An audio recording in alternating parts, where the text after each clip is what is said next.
Hey there, I'm Eternal, and I'm an Object Show fan that has barely watched any Object shows. We have to fix that. Let's play Object Catchup.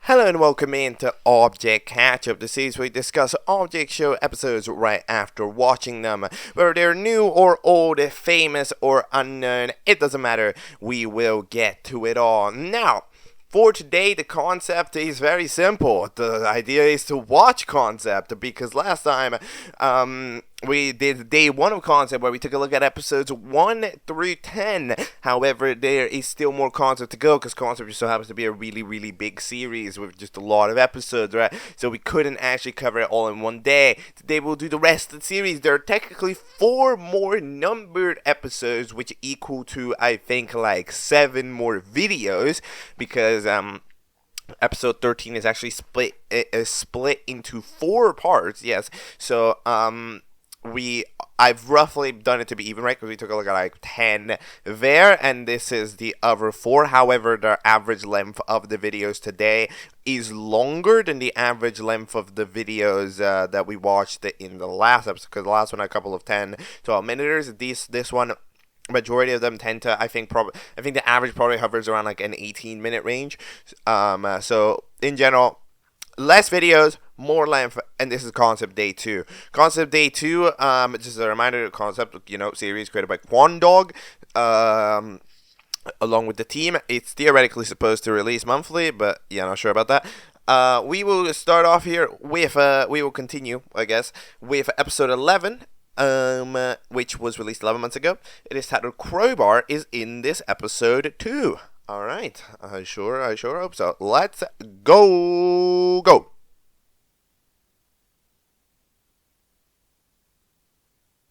Okay, that is episode 11. Okay, I'm sorry. Okay, you know why I'm laughing? Okay, it's because no, alright. It's because I watched these episodes through the playlist. So, like, the way that this episode ends on, like, the really somber scene. And then I swapped to the beginning of episode 12 on accident because of the autoplay. And it's just, like, a paper cutout. And it's like, that was the most whiplash thing I've ever seen in the world. Okay, I'm sorry. That was so funny. Okay, but episode 12, we're not there yet. Alright, that is episode 11 of Concept, alright, and yeah, we are definitely doing things are happening. I would say that we are starting to enter what I like to call that middle game, sorry, not necessarily that middle, like, we're starting to enter, like, the nitty-gritty of the middle game, right, because as I like to say, I think that, early games, so the first batch of episodes just gotta be pure challenge, kind of show off characters by having them perform, right?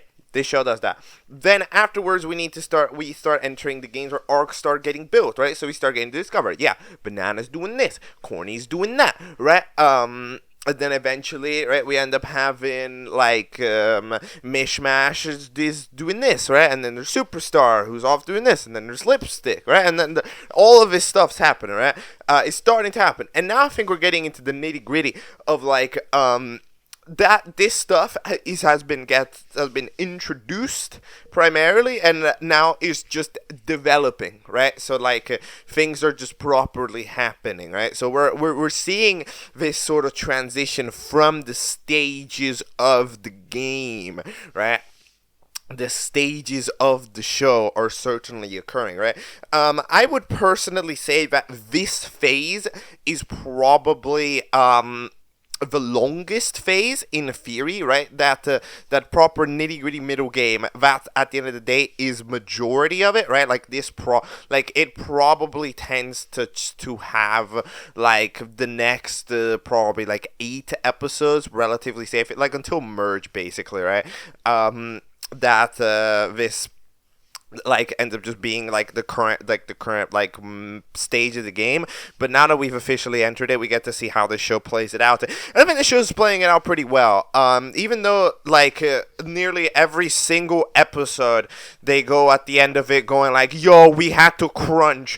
They're managing to do it so far in the monthly schedule that they were upholding. So like in general, it doesn't. Hey, for monthly stuff, it was definitely like things are definitely happening. Like the vision has certainly dropped in, and I think that. For example, this challenge is a bit different than the last challenge. Like it's similar-ish, but not really. Like it's is it similar? No, it's differently structured because the last episode had a new challenge with a completely different episodic structure, and then this episode does that, but without the different episodic structure, right? So that means that in general they still have different vibes.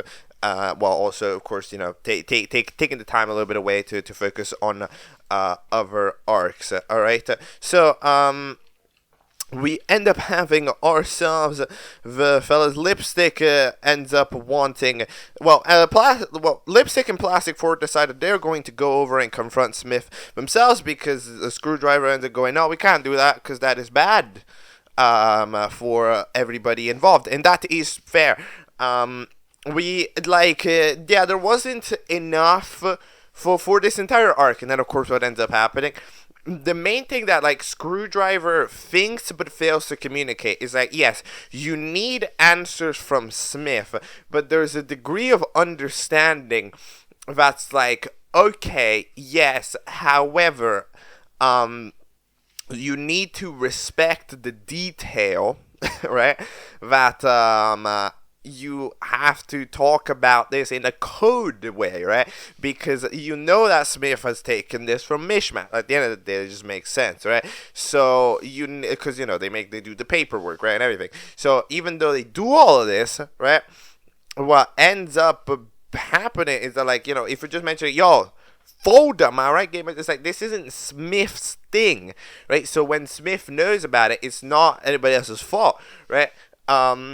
So like that is like the main that is the main thing, basically, right? That is going on. Which like Screwdriver doesn't manage to get the message across, right? Screwdriver's just like, no, we can't talk to him. Like you have to talk to him, but not like this. Not direct. You can't do the direct, right? So Screwdriver is actually correct, but unfortunately, the concept was not grasped, which is kind of Screwdriver's fault for not explaining it properly. Or Smith's fault for not properly delegating, for Smith's way of approaching the situation is just leaving. Like you'll notice, like this is how Smith approaches any type of difficult situation.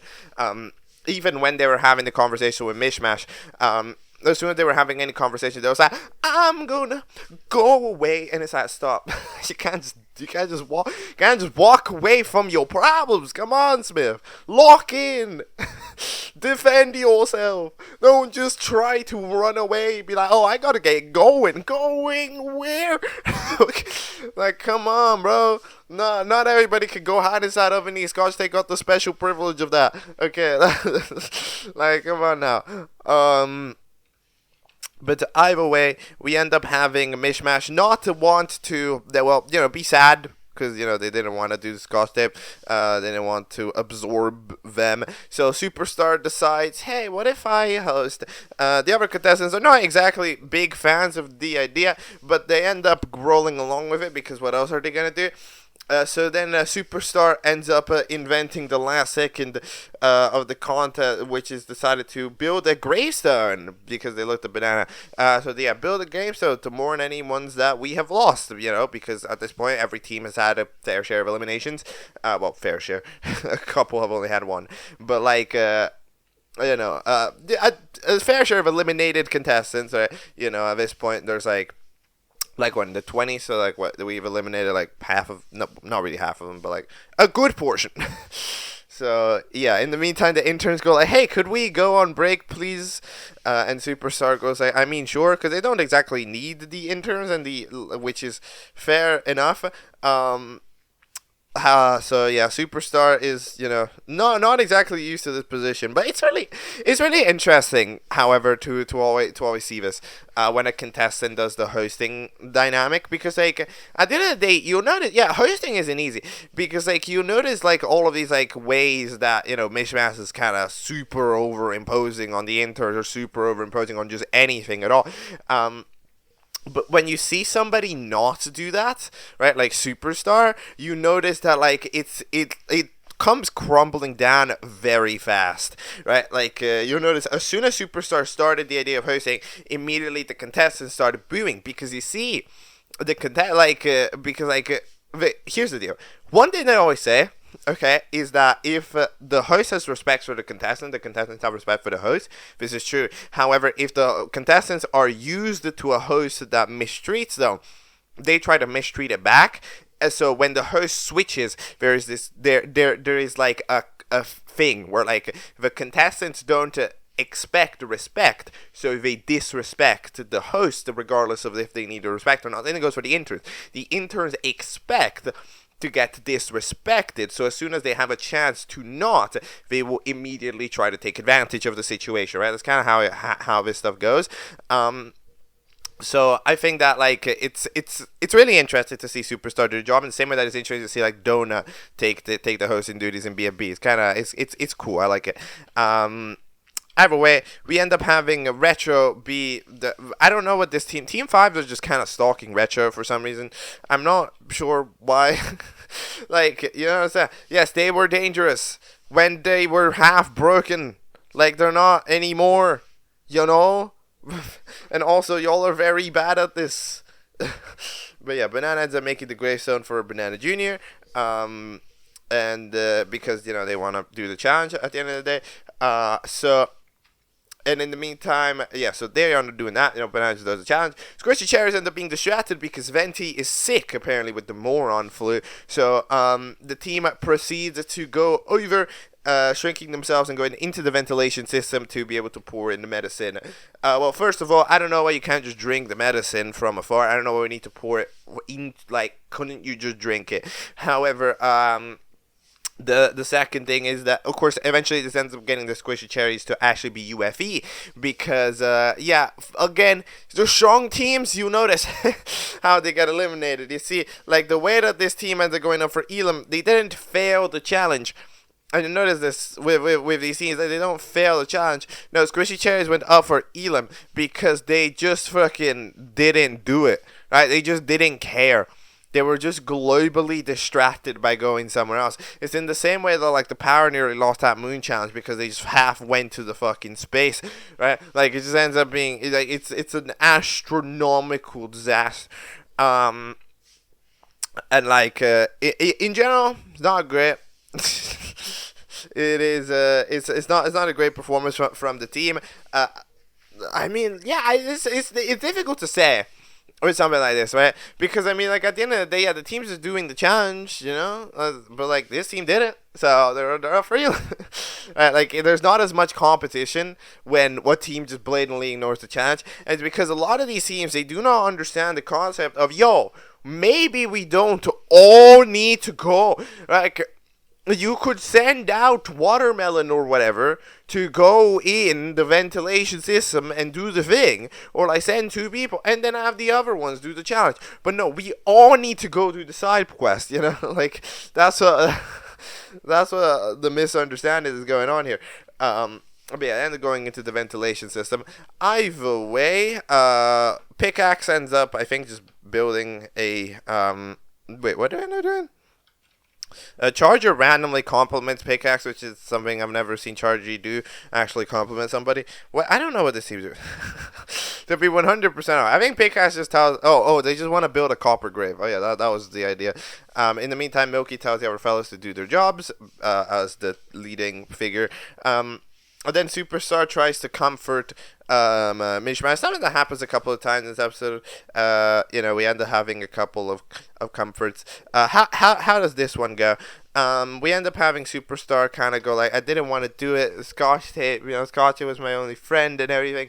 And then Superstar's like, hey, but you can't sulk in it, you know, it was a friend to all of us, but you have to be able to grow, be able to improve and everything, right? Or whatever Superstar said, I don't exactly know.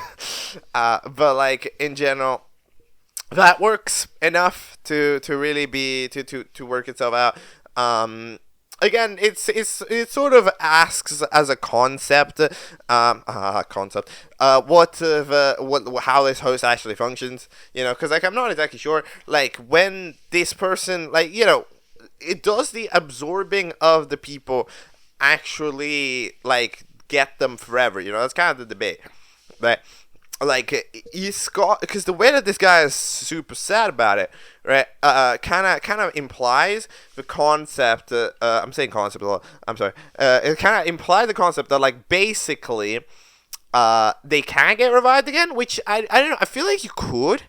Like, my initial presumption would be that they're there temporarily, right? Because surely this fella could shrink back down to size. However, but the way that this fella's reacting is that you can't.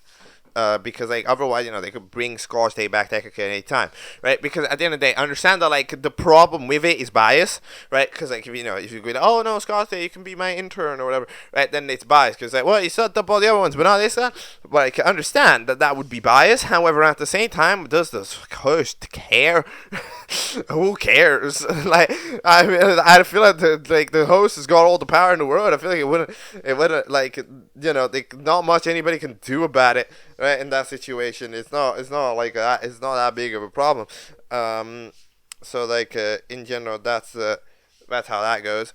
In the meantime, the cabbage end up starting to realize. What did they realize? Well, they realized that actually, the other teams are doing the challenge. They have not been there for a while, so they need to try to come up with a counter tactic to their tactics. So what is the counter tactic to their tactic? The counter tactic to their tactic is that they're going to try to go over to Team Power and team up with them. That is the idea. Try to alliance with them, so that way we can get beyond just our teams being up for elimination and maybe conspire so that another team can be up for elimination instead. This makes sense.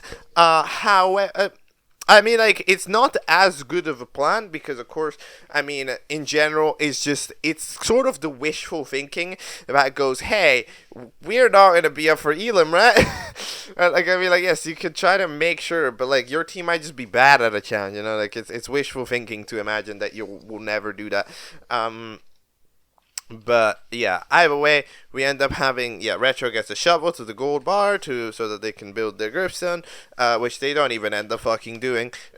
By the way, they don't end up doing anything. They got the shovel just for the sake of getting the shovel at that point. Like, what is the point of that? Power for some reason does not like cabbage, but we can. I don't know. Team Power is kind of arrogant, which is kind of weird.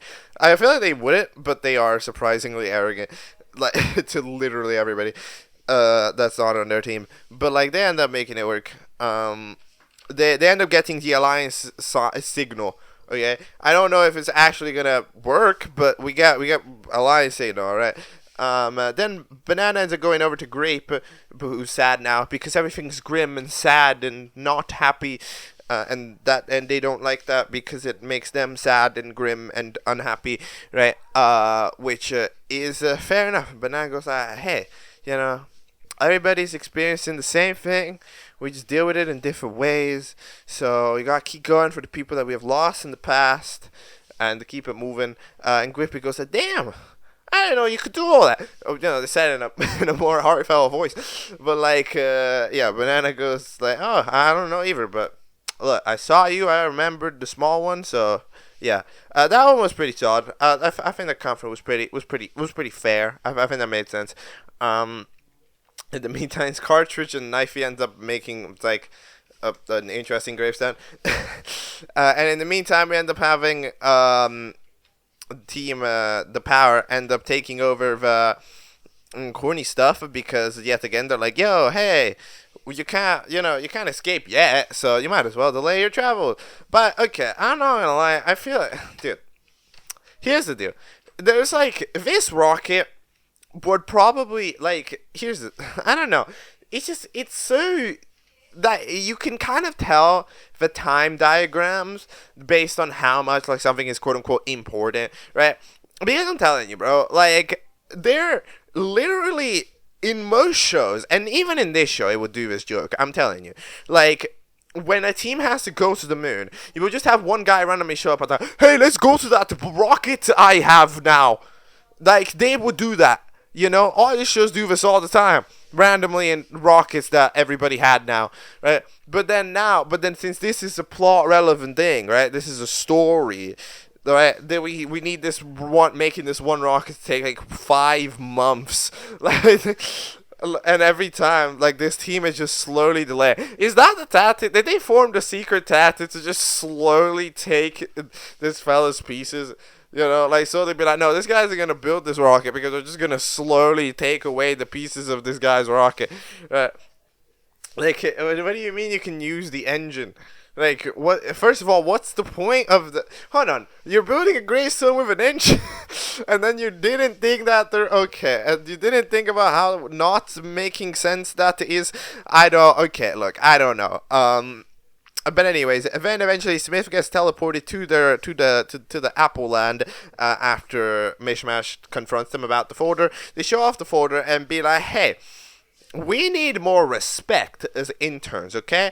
I need respect or whatever, or so either you get respect or I'm fired, which unfortunately ends up being of course we choose option B, but we choose fired. Ha. Okay. But as we do that, they end up burning and dying, and then Smith ends up dying, which is unfortunate. But we do get to find out as Mishmash checks the folders, they talk about Pep and stuff. So I do believe that the folder should possess everybody that forms Mishmash indeed, which is interesting because I don't know where some of those fellas are. I don't remember seeing a ramen bowl in there, but like either way, we do indeed seem to have that Mishmash does that. Like, again, it's, okay, here's the deal. Confronting Mishmash is difficult. I don't believe it is impossible, but Smith does a very bad job at it, right? Because Smith is very obviously like, hey, we gotta do, like, basically, because... Like, Smith tries to be like, I do your paperwork, we gotta get more respect, right? But then it's like, that's not the problem. That problem wasn't that you did the paperwork. Like, you gotta explain. It's that, hey, I do your paperwork, and as part of your paperwork, there is your paperwork, which includes your shit, right? So it just so happens that I know about this. For me to do my job, I need to have these pieces of information. I held this on. My bad, right? I would like, if possible, I would enjoy, an explanation of how this works. But I apologize, right? Smith doesn't have an understanding of this, right? It's like Smith is getting trolled because they get trolled. Like, hey, I get in trouble. This is like, you need to have the conversation. We just saw Mishmash be human like one after credit scene ago, right? Like, it's okay. We can have... It is possible to communicate to Mishmash. You just have to not be arrogant about it. Like, come on, Smith. You are failing dramatically. But yeah, no, Smith is gone, and they've officially been fired. And in the meantime, we end up having...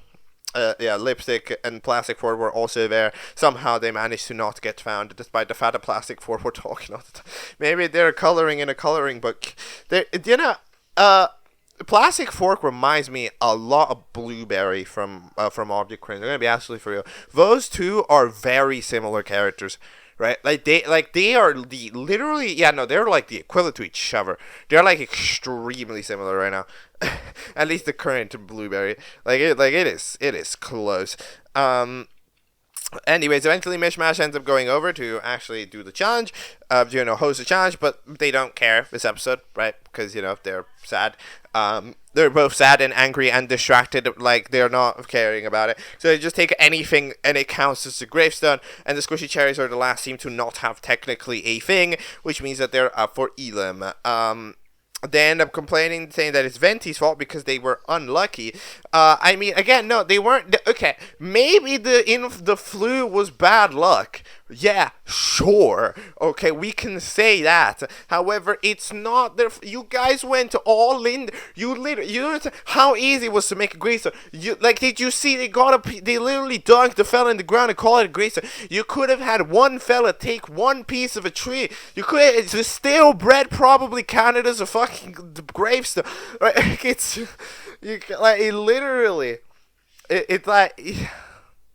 It's the team's fault. The team absolutely flopped there. But either way, we end up having them and Canadian Quarter eliminated. Why did Canadian Quarter get eliminated? I don't really know, but I guess I like the other person. Again, not a big fan of two people getting eliminated per team because it makes the second person eliminated always feel like, oh, really? You'll notice, in nearly every elimination, it's like one person gets out and it's like, this is the one. And then there's always the other person eliminated. It's like, oh, really? Right? Like, one per team makes way more sense still, but either way, whatever. We Canadian Quarter ends up being there. I like the scene how the money kind of got sad because the quarter, got out. And yeah, Mishmash ends up apparently going over to take a break. 29 people remain in the battle for something. Yeah, that is episode 11. It is time to dunk ourselves into episode 12. It is titled Fingertips. It is, I think, the longest individual video. Oh, wait, no. Nope. Cancel my Switch. I forgot the post-credit scene. That is very important. Oh my, no. Cancel the Switch. Cancel the Switch. Rewind the TV, people. Rewind the teleprompter. No. Yeah, that's true. I have to actually talk about it. We end up having Plastic Fork go over to Lipstick again and say, hey, yo, you said that we are they said it in a more blueberry voice. They said, hey, you said that we are something. I need to know what something is now, basically. Right? That's kind of how they say it.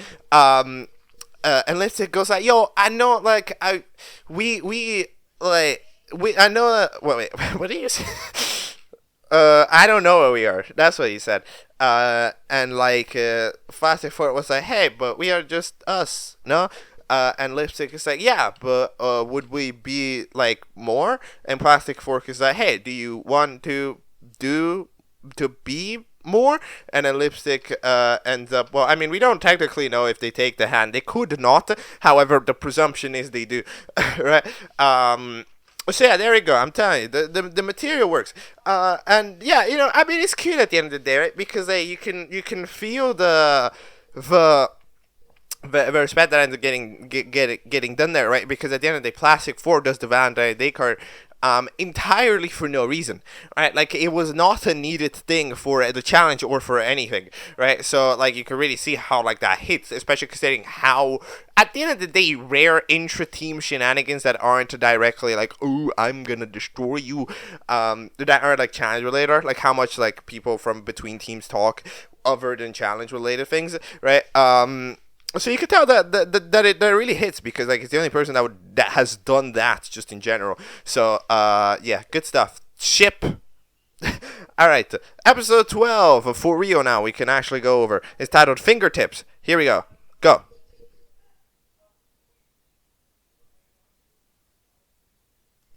Okay, so that is episode 12 of Concept, and damn.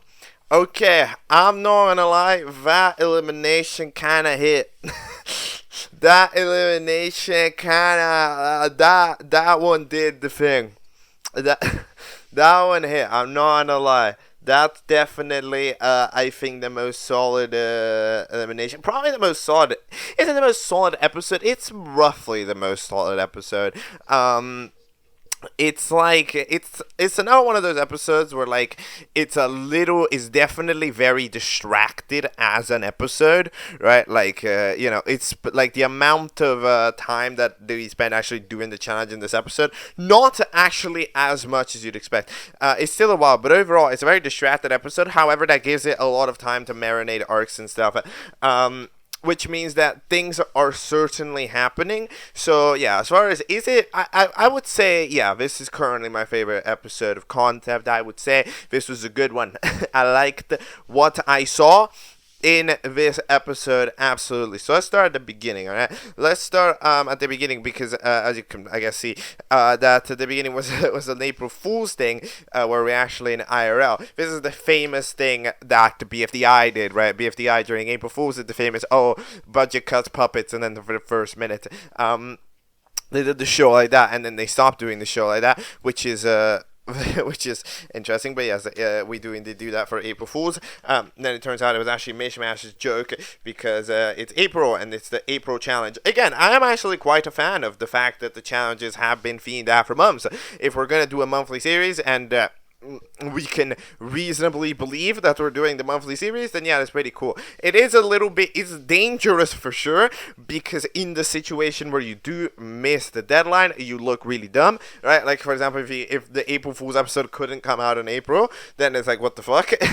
Right? However, in this situation, it's like, okay, yeah, fair enough, right? So, yeah, we end up having a Mishmash, which apparently made a cardboard cutout of Scotch tape to keep them reconciled, which, I mean, that is certainly a coping mechanism. It is a coping mechanism that, like, we have seen Banana as well kind of try, just kind of pretending, yo, hey, Banana Jr. gotta still be around, can't be gone, nope, not allowed.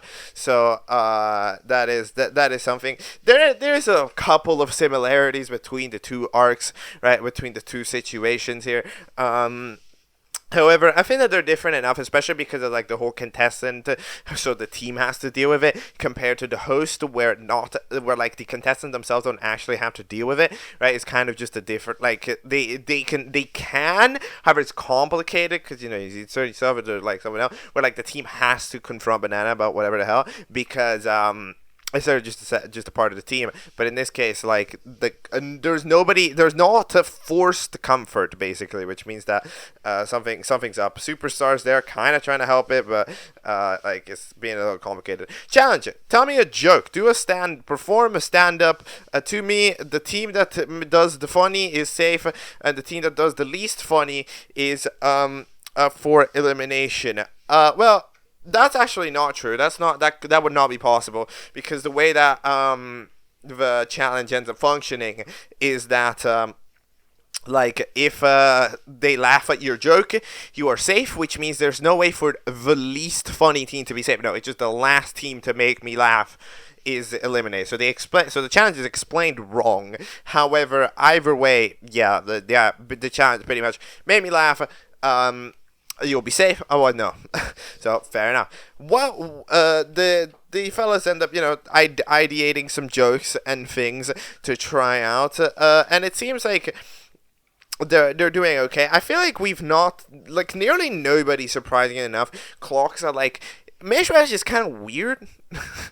So, like, you can be random, right? Or you can like do challenge, like you can do a challenge that's just harming somebody, and then Mishmash will probably find out the funniest shit ever, right? Surprisingly enough, the teams don't clock this, and they try to put a lot of effort into actually constructing good jokes. Yeah, anyway, Superstars team, which I never remember the name of, the other team, sorry or whatever, end up going over to Knifey and be like, yo, can you do the prank? Because the prank might actually work. You could try asking somebody to if they can prank them, maybe. And we end up having them. Seeing Mishmash's talk to Scotch tape was so sad. But either way, we end up having okay, what is team? Okay, Team Squishy Cherries. How does this team do the challenge? Okay, so this team does the challenge. Well, they keep first attempting to do their whole luck thing because it turns out that okay, that when a team gets cursed for life, this does start to become an inconvenience, right? For the writing of this team. I'm not gonna lie. Like, you can tell by the fact that they have been dealing with this for half the season now. Whereas, like, okay, I feel like this was not meant to be a thing for that long. However, you just can't get rid of it, right? Like, even then, you wrote the sort of lucky chicken leg to be like, okay, that will make them be normal. But it's like, at a certain point, it's like, you just can't get rid of it. Like this has to just be a constant thing, right? So it's kind of one of those, like, probably wouldn't recommend for a show. I probably wouldn't recommend doing something like what they do with the curse. Not because it's necessarily bad, but it's just because it will severely limit your options, right? Because it's like, can this team do anything? No, they're too busy, right? Like, no, they have bad luck, like it limits your option for what the team can actually perform. So it's a severe restriction. I don't think that this show does a bad job with it, but like it does realistically, I think, the best that they could possibly do with it. However, it does end up like they have a problem. Right? Like I would recommend it. I think if looking at it right now, I would go back and make them not cursed, or at least a temporary curse or whatever, right? But like for now, like the permanent one is kind of ends up being a little bit complicated. Anyways, we end up having lipstick and plastic fork end up all going on their own side plot in this episode. Well, I mean, they've already been doing that for like 1 million episodes, but like they've been by 1 million I mean 3. This is fast. But basically how this has been going is that we have they're just trying to find out, what happened to Smith and the whole people that got trapped at the record. So they're just gonna go over, find some documents, ask some people, conduct some interviews, right? And then we have Team Power. Okay, so Team Power. All right, let's talk about this fuck-ass team. Okay, so Lego and Journal, as I remember, they're doing their alliance with Cabbage, okay? And they're like sort of practicing jokes off of each other, right? Lego practicing the jokes off of Cabbage, then they're practicing the jokes of Journal, right? They're just testing out jokes here, okay? All right, okay, cool thing. So, they are practicing jokes, but then they don't ever fucking go to the guy to say it. I swear to God, the Power might be the biggest. Every other challenge, they just sleep on the job like 1 million times. It's like, okay, sure. Eventually, because the Power ends up being a UFE, but it's like, it's so annoying. It's like, what is the point of y'all practicing jokes if you're never gonna go tell any of them? It's a mishmash. This is the you think this is a high value critic that cares about the quality? Like, bro, this is the guy who eats neutron stars and made a team that submitted dirt to be safe at one challenge. Like, it's true. Like, this is the guy that looked at an engine and went like, yep, that's a gravestone. Like, it's just, you can't, and then you're not gonna try, at least get one person to go. Like, what's the worst that can happen? Unless it's because of the wording of the challenge, because again, the team that doesn't make me laugh is up for Lego. So that means that, like, maybe there's an alternate universe where it's like, if you submit the thing, like Lego went out there, said a joke and it wasn't funny, then they're just up for elimination. But that's not how the challenge ends up playing itself out, right? The challenge is just laugh to win, otherwise you don't, right? So it's not amazing. But yeah, these heroes don't do anything. So much for tactic. Even Cabbage is like, yo, remember to go do the challenge. Well, but Cabbage, you tried wrong. The fuck? Oh my God, I even coughing.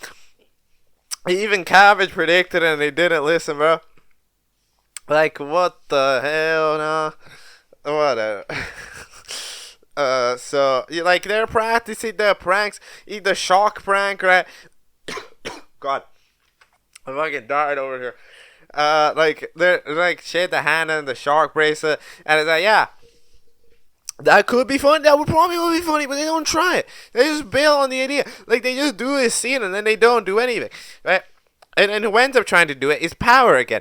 Okay, so, basically, alright, what ends up happening is that, Power and Popcorn, okay, end up going over.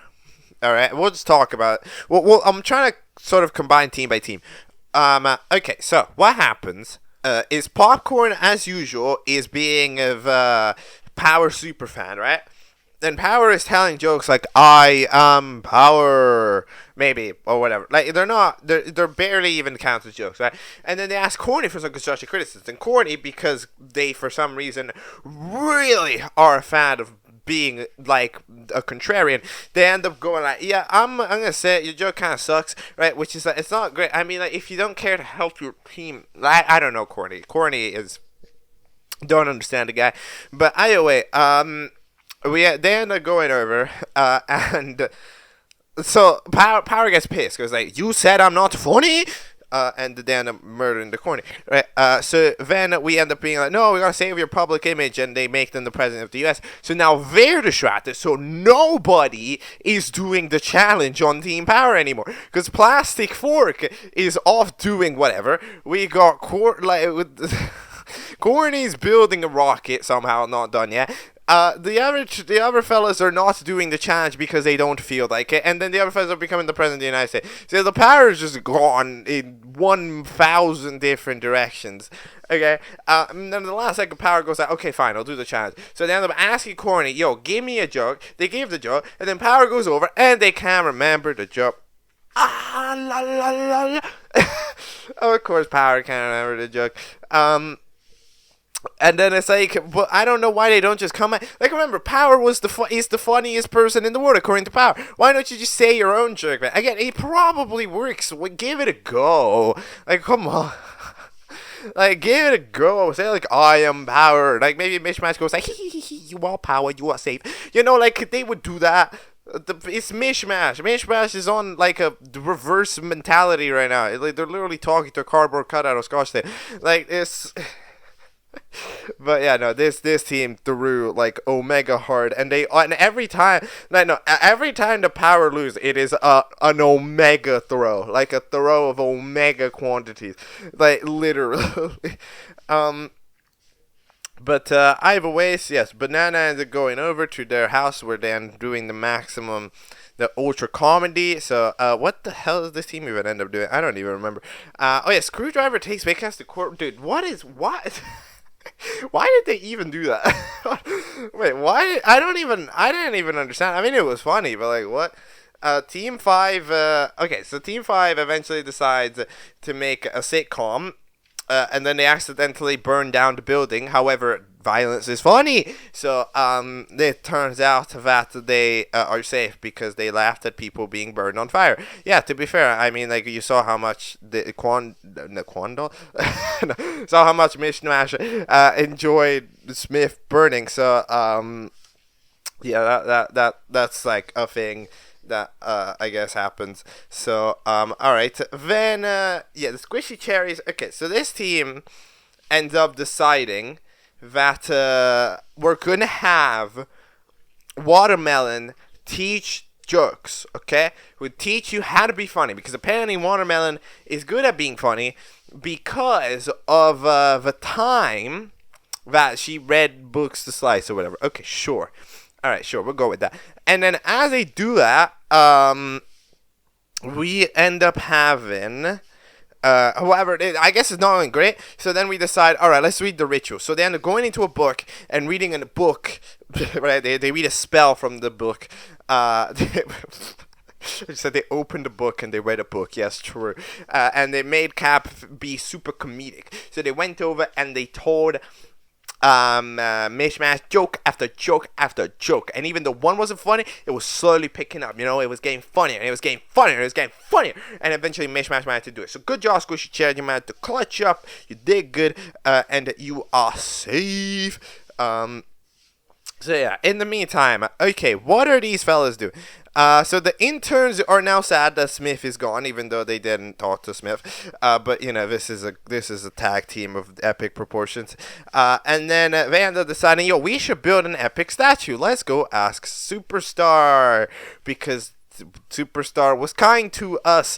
So then they're going over to ask Superstar, and then they immediately get clocked by Milky, who's the team leader, quote unquote. And they're going, hey, Superstar, like, are you taking advantage of Superstar's goodwill? And that, well, I mean, like, we just want a statue. Surely Superstar doesn't mind, right? I mean, Superstar helped us out the other day. I don't know why Milky's, like, so surprised that they asked Superstar. I mean, did you not see Superstar hosted a challenge the other minute? Like, what were you doing? But, like, either way, they ended up doing it. And Superstar at the end of the day was just, yeah, sure. I mean, Superstar wasn't really doing much of anything, right? The idea for them was entirely to just, you know, get the Knifey to do it. So they ended up, you know, doing that. So we had time to build a statue, and indeed we built a statue of Smith, which is pretty cool. And then Magnet got magnetized to the statue, so they're now there. And then in the meantime, okay, what happens? We end up having Smith had a lawyer. or something. Wait, wait. So Smith had a lawyer because they wanted to remove the guy from the record or whatever. Was that the paperwork? Oh, was that the idea? Okay, cause hold on. So I think what's happening. This could be dead wrong. I'm about to say the most wrong thing that anybody has ever said. Okay, I think what's happening is Mishmash did the thing of getting people to form their core, right, their baseline, right, which is all right. And then what happens is, however, that those people aren't there anymore. So, however, if they saw Mishmash, as them, they would get caught, right? So because of that, what they end up doing is we end up having the paperwork fella, which is Smith, remove the people from the record, from the files of society, whatever. By the way, I don't know what that even means, but let's just say we're removed from the record. Okay, and they. And that way, if they're removed, they're not there. Nobody remembers it, which means that Mishmash's assets then get inherited by them officially, right? Because basically, it's for example, if the speaker character lived, Mishmash wouldn't be a speaker. They would just be a dead body of the speaker guy. However, if speakers removed from the record, that means that Mishmash's body is not based on parts of other people. It just then becomes unique to themselves. I think is the idea that's going on. So that is why that Smith, who was doing the paperwork, was intended to try to remove people from the record, I believe.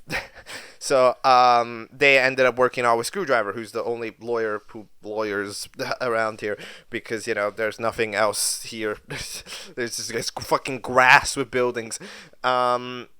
Then, again, Pickaxe gets sued for some reason. I still don't exactly know why. But either way, we end up having Mishmash. They try to ask Mishmash about the paperwork. They don't know about the...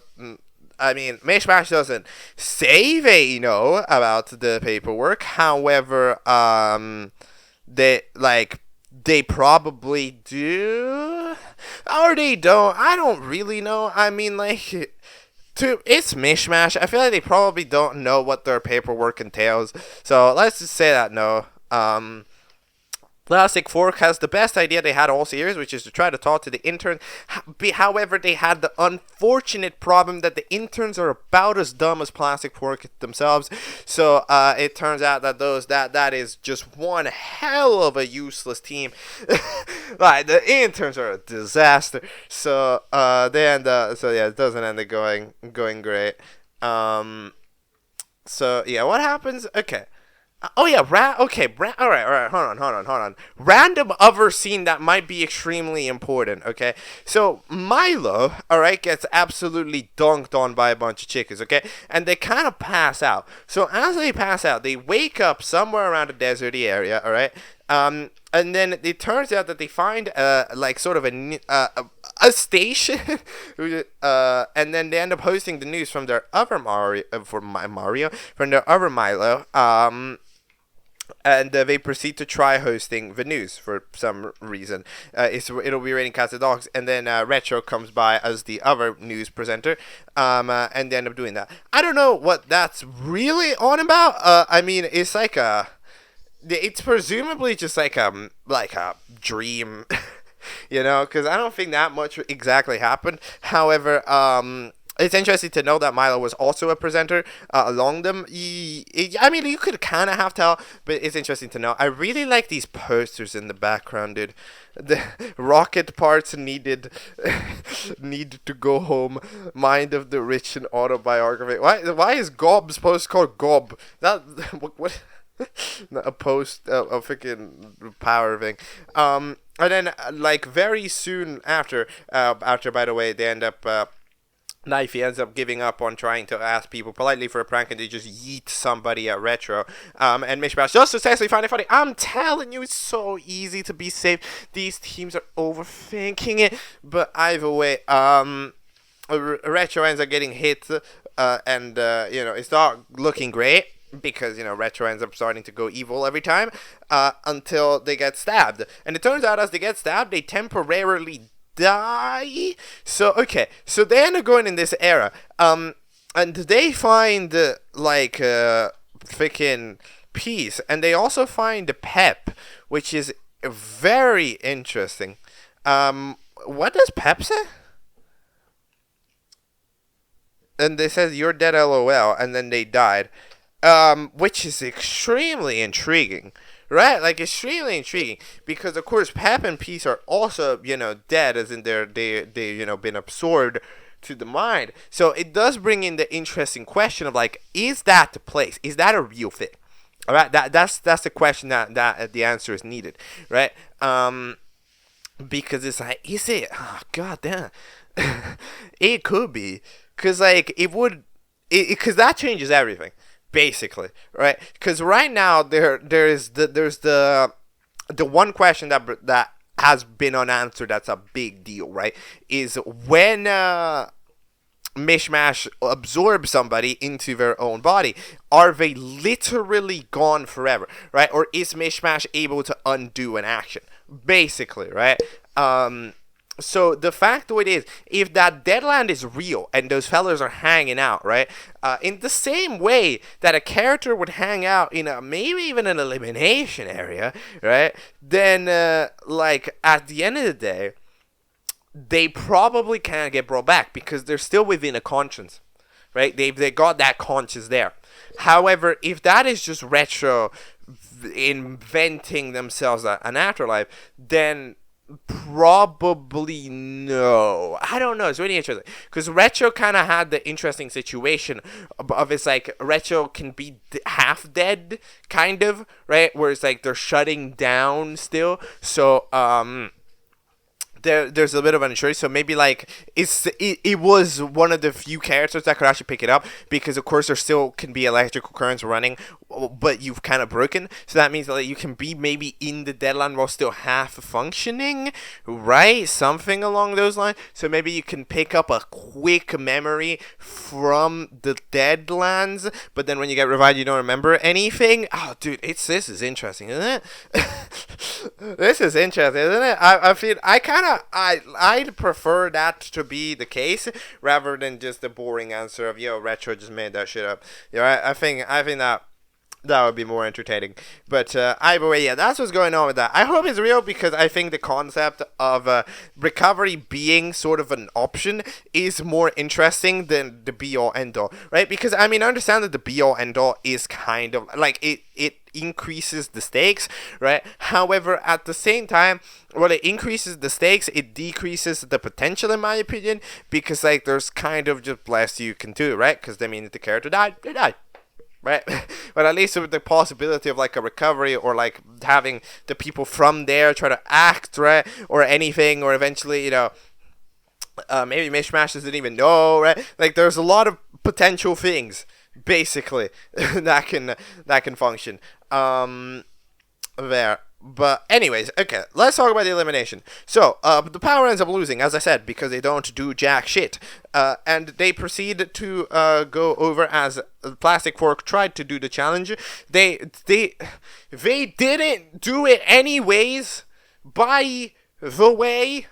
They were like, I'm sorry, Lipstick, I have to go do challenge on my own, I decided. And then they proceeded to walk away. Where, to what, to how, to when, to whenever, I don't know. But again, I'm annoyed because they didn't even tell a joke. Right, if they told, because like, that's the thing about Power. When Power lose, or when like Squishy Cherries, these OP teams, right, when they lose, it's always like because, they didn't even fucking try. Right, they never fail. Every time they try, they succeed. So the only time they ever get put up for a elim is when they don't try. It's like, bro. But either way, we end up having the idea that basically they were gonna vote Corny, right? However, Corny has got the alliance with Power, and Popcorn. All right. So then, what they proceed to do is try to vote out.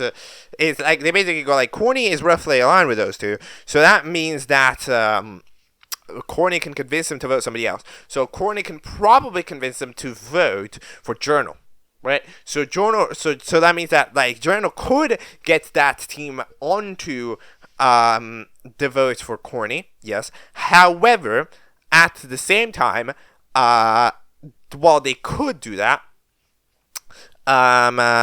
it would be probably like they could hold on. So I'm like kind of something.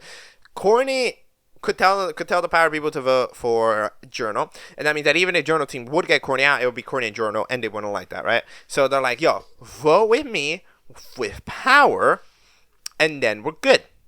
All right? And they proceed to do that. My personal eyes on this is that that is not a good thing that they just did, because like here's the deal: under both of those circumstances, well, like actually it's a because here's the deal: under the knowledge, right, that it worked. I guess the only thing that the Lego and Journal had kind of working against them is that they didn't actually know who Power and Popcorn voted for regularly, right? Like who they would vote for out of the gate.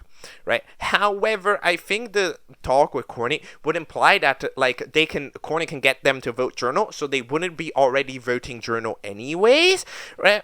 So like in my eyes, I think that what they should have done, in my opinion, those fellas, they probably should have betrayed. I think that's the best idea for them, because like the thing about it is that voting out Power is not a good idea. I mean, like, vote out Popcorn. Like, Popcorn is worse. Because like, here's the deal. You understand that? Like, yes, Power has a lot of problems, and of course Corny would want them to vote Power because Power pissed them off. However, like at the same time, Power is a very, very useful team member. So when they function. I mean, half of the challenges Power won in 3 seconds because of Power. So voting out Power is just a bad idea, right? Like, even though, yes, Lego and Journal don't exactly understand Power that much, right? It's still one of those stages, like, it's still just an indubitably useful thing. And then deciding to kick out Power for, Corny, who doesn't help anyways, and who just like, oh, I don't care, I won't get there anyways, that like they'll just get me if I get out, even though it's like, again, even if you get there, you're gonna get out. Like, I don't know, Corny's plan is so stupid, but like, either way, they still like they do this. But yeah, if I had Lego, I would have absolutely just gone like, yo, we're voting Corny, right? Like, Corny could have been like, or like, you agree the plan with Corny, and then you bail, because, again, like, the thing that Corny would do is nothing, right? So that means that there wouldn't be any work put in. So, like, Corny never actually talked to them. So they could have said yes, voted for Corny, and then Corny and Plastic 4 get eliminated, which for those two is the best possible outcome, because it's two people who are not integrated into the team whatsoever, right? So, bad decision, I would say, from those two. They trusted Corny for no apparent reason, when they could have just said yes and bailed, right? I mean, like, at the end of the day, Corny's one of those people that's like, do you notice when somebody is just so unbelievably over worried about getting betrayed or whatever, like they keep talking about, it's easy to betray them, right? Like, it's easy to, like, work them out, that they overthink it too much, that the straight line to betrayal is easy. So I would have just done it and like be like, screw off, right? Because I mean, like, it's just like, why would you respect Corny anyways? In the nicest way possible. Why the fuck would you respect this guy? This guy is literally trying to ditch you and he told you why. He told you like, well, you're just gonna abandon. It's like, yes, that's the point. I don't like you. And it's like, what, do you want to respect this guy? You want this guy to stick around? Your team is now, like, in one fell swoop, literally, with the elimination of Power, and, like, this team has just become 50,000% less useless, because Lego and Journal think about doing things and don't do things. Popcorn now is gonna just be lost, and then, like, Corny's still gonna try to leave. So this is about to be a disaster class of a team. This team is losing twice in a row. I don't know, whatever. Okay, I'm over-talking. Of course, Plastic 4 gets out, which make Lipstick very sad, but they will still try to, of course, they regret everything, but even though it's not their fault, it's technically, they could have just done the basic thing of sharing a joke to each other and then going to tell it, and it would have worked. Again, they overwhelmingly overcomplicated how hard it was to make a Smash Math, but either way, whatever. Their Screwdriver and Lipstick are now working together for something. Alright, time for episode 13. Let's see what happens. In episode 13A, because this is a gigantic one. It's what we'll be spending the next a long time covering. Episode 13A is titled Start the Drift. Here we go.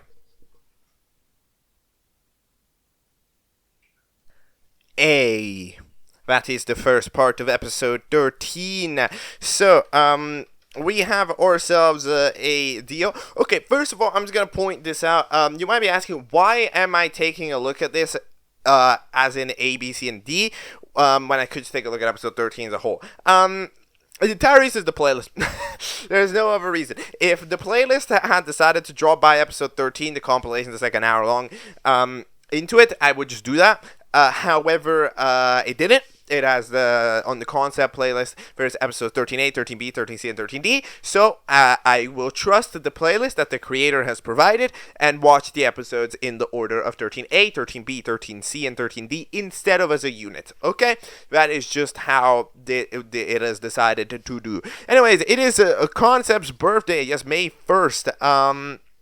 Which is pretty hype, and we have proceeded to have some fellas. So first of all, Popcorn and Corny end up going over to try to cheer up Lipstick. Why, I don't know, actually, why they went to do that. I'm gonna be 100% honest. I mean, like, okay. Yeah, why? Now that I think about it, it's like, I don't know, Corny hasn't cared about doing literally anything for, like, about ever, but they were like, nope, gotta help Lipstick from the other team that I've never talked to that I've had zero interactions with. Yep, kind of. It's like, okay. I'd understand if it's like, oh, they were with Plastic Fork and they're like sad or whatever, right? Okay, yeah, sure. I can understand that. However, at the same time, Popcorn didn't talk to about anybody except Power for the expectation of challenge. And again, Corny didn't talk to anybody in general. So I'm kind of confused at just the general concept of why are we actually trying to help Lipstick out here.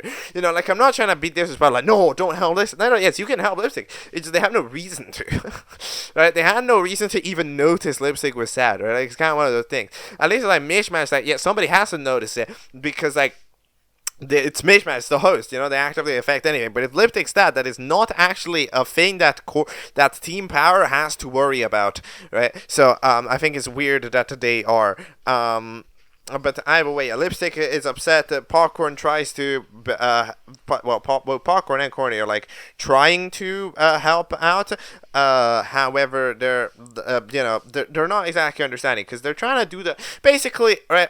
Here's the deal with the comforting game, right? It's that it really depends on the person, right?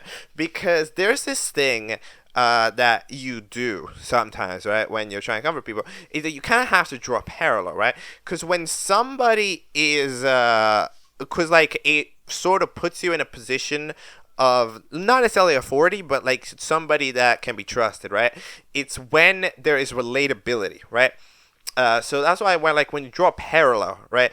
Where it's like I understand what you're going through, right? Like that thing.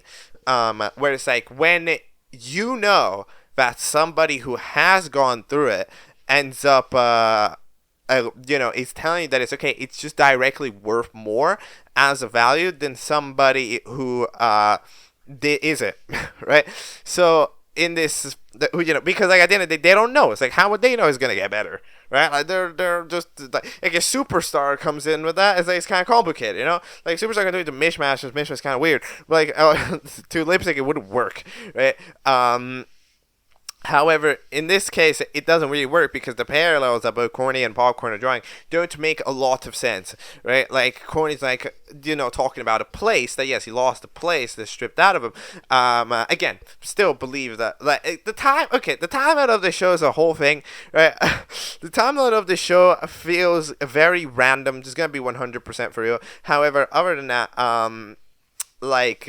they end up doing that with the whole place thing, right? But they say, no, but you still understand, a person different than a place, right? Because you end up having a different type of connection to a person than you do to a place, right? And then Popcorn's like, yeah, Popcorn, I thought I with power all the time. And it's like, and Lipstick's like, well, no, you guys were different. You were just a fan, right? Power never really tried to connect with you too much. What do you even know about Power? Yeah, I mean, to be fair, Popcorn has shown, just saying, Popcorn has shown heavy amounts of Power knowledge. I mean, look, Power won't just drop by and say that their favorite thing in the world is a neutron star. You have to find out. And the fact that Popcorn knew where a neutron star was as well, I'm just saying that, like, that required knowledge. So Popcorn does actually know things about Power. Of course, probably not as many, but, like, it is still a thing. Like, Popcorn wasn't completely oblivious like it ends up being made out here. So yeah, we end up having ourselves the intro, and we end up having ourselves the challenge. So the challenge ends up dropping by Mishmash. It's Mishmash's birthday, which I guess coincides with the concept. And you have to get them a birthday present. They're still doing the whole thing with Scotch tape. However, yes, they end up doing. You can make anything for their birthday, and the worst two end up being up for Elam. Here we go. Okay, all right. Have you noticed how the challenge dynamic has swapped completely? Again. Okay, I'm telling you, it's starting to peter a little dangerously into the territory of the other direction now, because I was on about how the fact that it did 10 objective physicality challenges in a row, but now it has done, like, for episodes 10, 11, 12, and 13 now, they're all creative challenges, right? Where you have to do something creatively, and it's not just an objective thing. So, like, a couple of them have been, like, great, a couple of them have been, like, first to do, but, like, still, we are kind of doing this a lot. You need to, like, there has to be a rotation, okay? Like, yeah, I was saying we're doing too much of that. We spiced it up, but, like, now you can't just keep using the same spice. You know, you gotta switch it up every now and then. Just saying. Especially because, like, this challenge, I mean, like, at the end, this challenge does not, under, like, any circumstance, warrant by itself a 1 hour episode. This challenge is like, it is very similar to the last three. So, I don't know how this episode is getting to 1 hour. It's like this, it's got a lot of work to do to fill itself out. It has to go on the sidest of side plots of all time, which, you know, I trust it to do, especially with like what Lipstick is doing, but I don't know. It has to go off. Anyways, a couple of teams end up doing that. Chargy ends up hanging out with Watermelon, again, because their team isn't telling them anything, which it's nice to actually see Chargy get a little bit of screen time, because Chargy hasn't gotten screen time in a million years, and Watermelon ends up kind of course, again, taking them in, because it's nice. It's nice to see the sort of parental aspects from Watermelon, like, actually shine through properly when you see somebody who's a little confused, right, like Chargy. Like, that's cute. I like it. It's nice characterization. Mickey ends up doing, like, I don't really want to do this challenge, but they will proceed to try to do the challenge. They submit a milky knife, however, this challenge, yeah, it's the best, not the first, so that means that they will end up having to go over and find another challenge. And then asking Superstar, hey, can you go around the globe and find anything that Mishmash would like? Superstar goes over and tries to do that. Fair enough. In the meantime, the interns, which at this point, in terms of rating, just pretty much count as another team. Like, they're not doing a challenge, but to be fair, half of the teams are never doing the challenge. To be fair, in each given episode, the amount of teams doing challenge per capita, not too high. So, the interns, as far as, like, within writing, don't act like they're not actually, it's not like that different, right, than if they just were a team. So, yeah, we end up having the bowling ball being, giving this, epic line to her, right? It's like, yo, isn't it weird to just disappear? It's like you were erased from the record. But yeah, that's interesting. It's like, it's curious because, erasing from the record does not mean forgotten, apparently. apparently it doesn't mean it. So the fact that they still remember it despite Smith being erased from record is very curious. So I guess we'll get to find out as that develops along the episode. Banana ends up going absolutely insane. I mean, like, they have gone insane a long time ago, but they have, like, periods of going more insane than the previous insanity. And they proceed to have their new stunt, which is to, for some reason, do a fiery jumping thing and end up just eating the fellas in it because it's supposed to be a stunt, but like, you don't understand, it's hurting people, it's burning them alive. When I was like, I wasn't supposed to hurt anybody. Okay, cool, but you did anyways. Like, can you please do like, come on, Banan, you gotta lock in. You know, you gotta start getting some logic in your system. This grapey, they're trying to tell you. They're trying to tell you. Like, they're trying to be your friend, and you are failing miserably. They literally drop in the hardest line. You should really go back to stand-up because you're acting like a real joke. Burned. That was a bigger burn than the bouncy castle. Like, that is disastrous. Like, Grapey just demolished Banana's whole career, and he never had one. That is crazy. That's a line right there. In the meantime, Team Power debate actually ever doing anything. They end up deciding, all right, chat, let's actually go get something for our team. So Cambridge ends up going over. They have some type of weird church monument, and the Team Power decides to go submit that. Cambridge is like, yo, should I submit it to? No. You shouldn't, because that was the agreement, remember? Remember the agreement? You said that they help out the Power and then their team. Remember that they said? Okay, sounds good. And yes, that's true. The Power does have less members, and one of the two ends up being a 100% elimination due to the coordination of if they get up freedom. So, like, they are just genuinely correct there. Chargy and Watermelon never found anything at the stores that is related to birthdays. Even though, I mean, you can get another food and decorate it, but, like, okay. They end up getting a credit card from the gold ingot instead, and they're like, okay, but get me a Mick Fantasio's Deluxe Chocolate Vanilla Supreme, which is definitely something that they're gonna forget, and then the gold ingot is about to go hard, and I'm like, you know, again, like, I would say that there wouldn't be time to do this, but this episode is an hour long in total. This episode can do anything it wants. If this episode randomly turns into, like, an episode of The Simpsons, I wouldn't be surprised, right? Like, if he just plays a full episode and everything, it's an hour long. Like, like, what the hell could it possibly be doing? But either way, they're doing that. Banana is still distracted about the fact that the best way to help out the team is to do challenges. But yeah, we then end up having Lipstick, who's like, if you want to see how much freaking plastic fork meant to me, let's go here. So apparently Lipstick lived with plastic fork. Did you? what I mean, what? Emoji.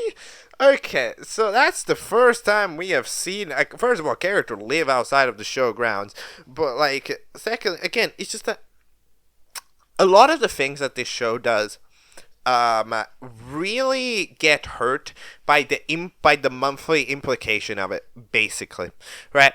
Because, like, there's just no way.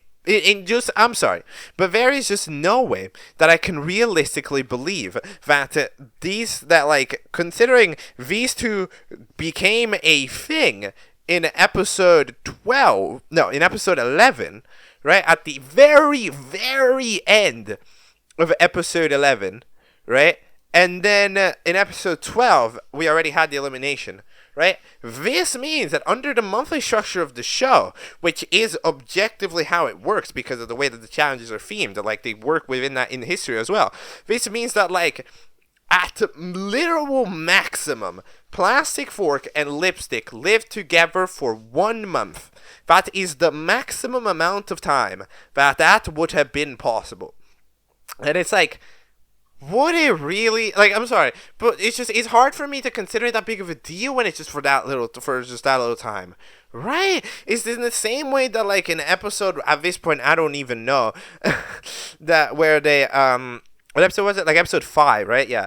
Where they ended up fetching, like, yeah, because they got the zap over in episode 4, which sent Corny up there, and episode 5, they fetched them back, right? Again, it's one of those things where it's like, I cannot reasonably think that you care enough about this when this guy, Corny, could have maximum been up there on this new planet they found dear to their heart for 1 month. It's just difficult for it to imagine that connection being built in such a time frame, right? That is the main whiplash on with these arcs, right? Like Plastic 4 could have lived with Lipstick and they could have been great, yes, but there needs to be a stronger time for me to believe in the bond. Same thing goes for like if Corny got abandoned there for an episode, right? Like for example, if the thing that happened in episode 5, Corny stayed out for an episode and then came back in episode 6. At least then there's like, oh, well, they forgot about me, I don't care. So then resentment gets built as well, and then boom, the additional time means that like I find it more fair. Same thing goes for this thing, right? Like the factoid that they just get together in one episode and immediately are broken apart in episode 12 means that like there was not enough time for these two to reasonably marinate to any type of degree to where I can reasonably think that this was that important of a thing, right? Like that's kind of the problem.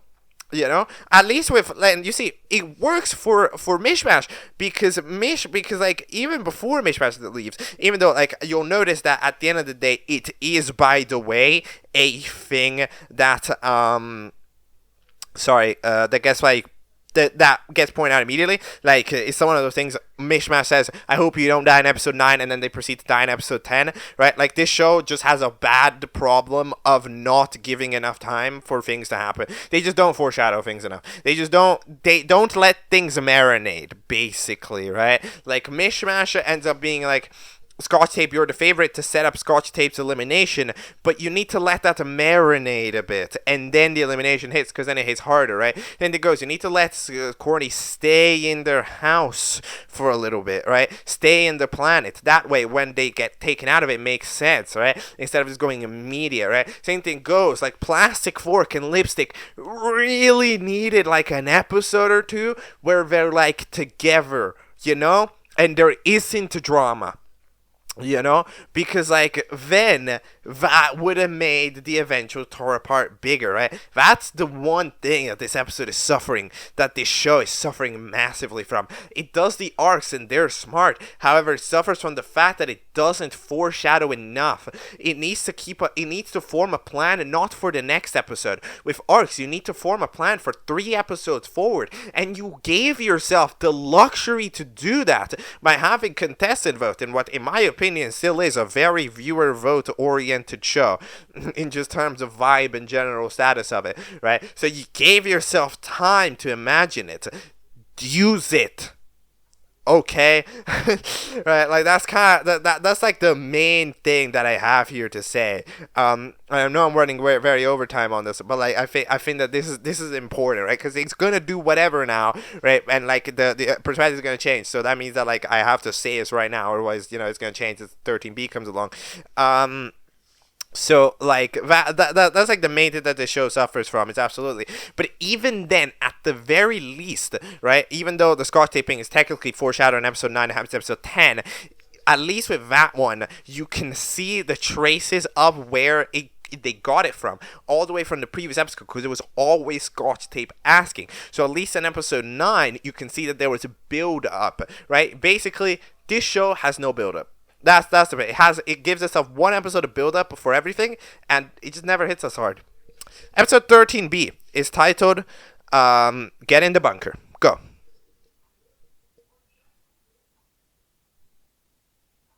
B.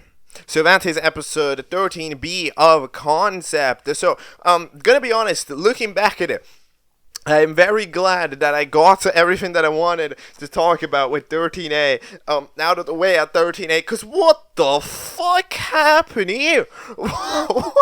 What?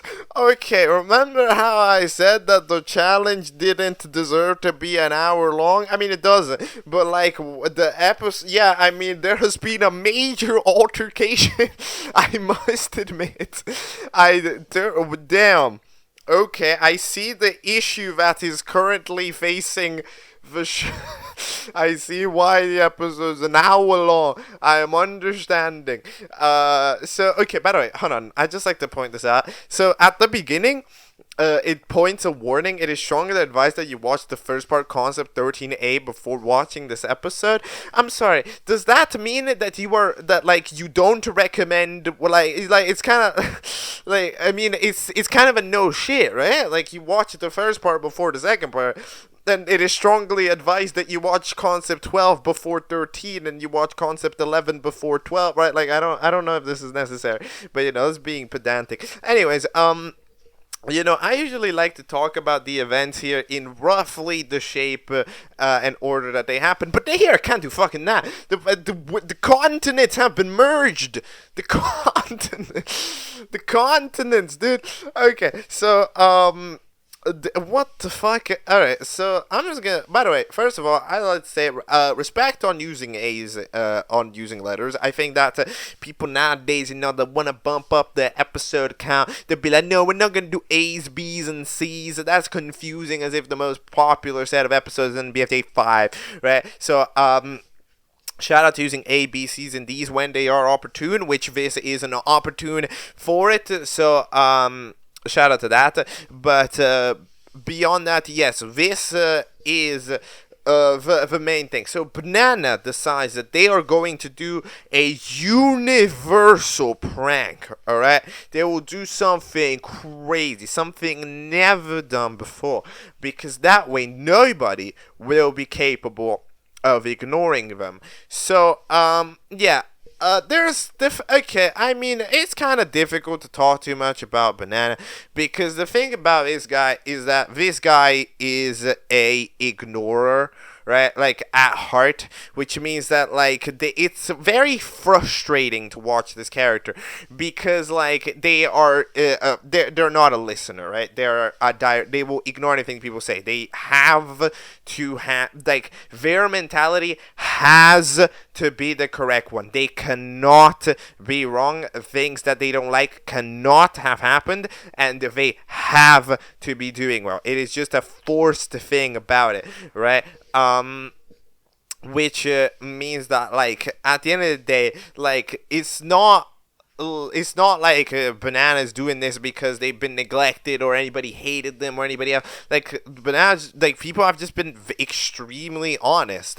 They've told them the problem straight up. They've told them why it's wrong straight up. They've told them straight, like really, Gravy has told them straight up, hey, you can't be doing the Banana Jr., you can't be murdering anybody, you can't be ignoring everything, right? But same thing goes later, right? With the whole shebang. Like, hey, your pranks, you can't be hurting people. You can be a joke, but you hurt people, right? Like, the things are being said. Banana is receiving the advice. However, there is this firm complication when it doesn't allow to get into the head. There's a barrier. Right, that's what happened. There's a barrier there between between like any piece of advice and Banana hearing it, because Banana is so like desperate for things to go well. That's kind of that's in my opinion. That's my analysis of the situation. I think that Banana is desperate for things to go well. Ever since Banana Jr. is like, Banana has, at the end of the day, been feeling like a failure, right? So what ends up happening is that as they're feeling like a failure, they start panicking about how they are failing, right? Which means that they kind of go like, I'm not failing, right? I can't be failing. No. So, then they proceed to, try everything. Be like, oh, I'm going to do a prank. It's going to be extreme, right? By, like, trying so hard to do a prank, quote unquote, or whatever, right? They end up, being relative, like they end up being super harmful and not funny because they're trying too hard, right? That's kind of the thing about it, right? It's difficult for, like, I guess, comedy to be explained, but there is such a thing as try hard in comedy, right? That's like a thing. So like that's what this banana suffers primarily from, right? And I think it becomes a very interesting character to analyze. Like, I do think that it, like what has been constructed here is very, very, very interesting, and you see this is the example of an arc that I think is built properly. So many arcs in the show, as they're complaining in 13A, right, are arcs that didn't that started in one episode and ended in the next. You see, this is really good. Why? Because it marinated, right? Banana started to, besides these signals ages ago at this point, they started it like back in, I don't even know. Like, I mean, the depth was episode 6, but they started, they started all the way from episode 8 onwards, right? Like, you can really, and like you could see the marination as Banana starts to figure, like, to do these before going extreme, right? It starts picking itself up, getting more and more desperate as they try to be funny. The stand challenge doesn't work, right? They try to fake it. It doesn't work, right? So at a certain point, after like everything goes wrong, it's like I have to do something. Like they're like, at this point, it's end game. It's for their mind, it's the be all end all, right? It's like I'm failing. I'm a failure. I have to do something unfailable, right? Like, they have to do a prank or like, to them a prank that like has to get pointed out. I'm going to merge the world, merge the continents, or whatever the fuck, right? And in general, that's what this fella tries to do.